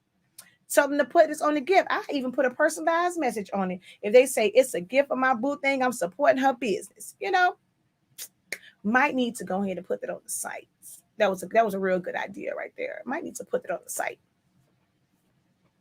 But visit hsinc365.com for your sublimation ink, sublimation paper. You guys saw that the colors are the same for Formula B. So do not be afraid to order the Formula B ink. All right. Okay. I'm officially at 3 hours. I'm going to go.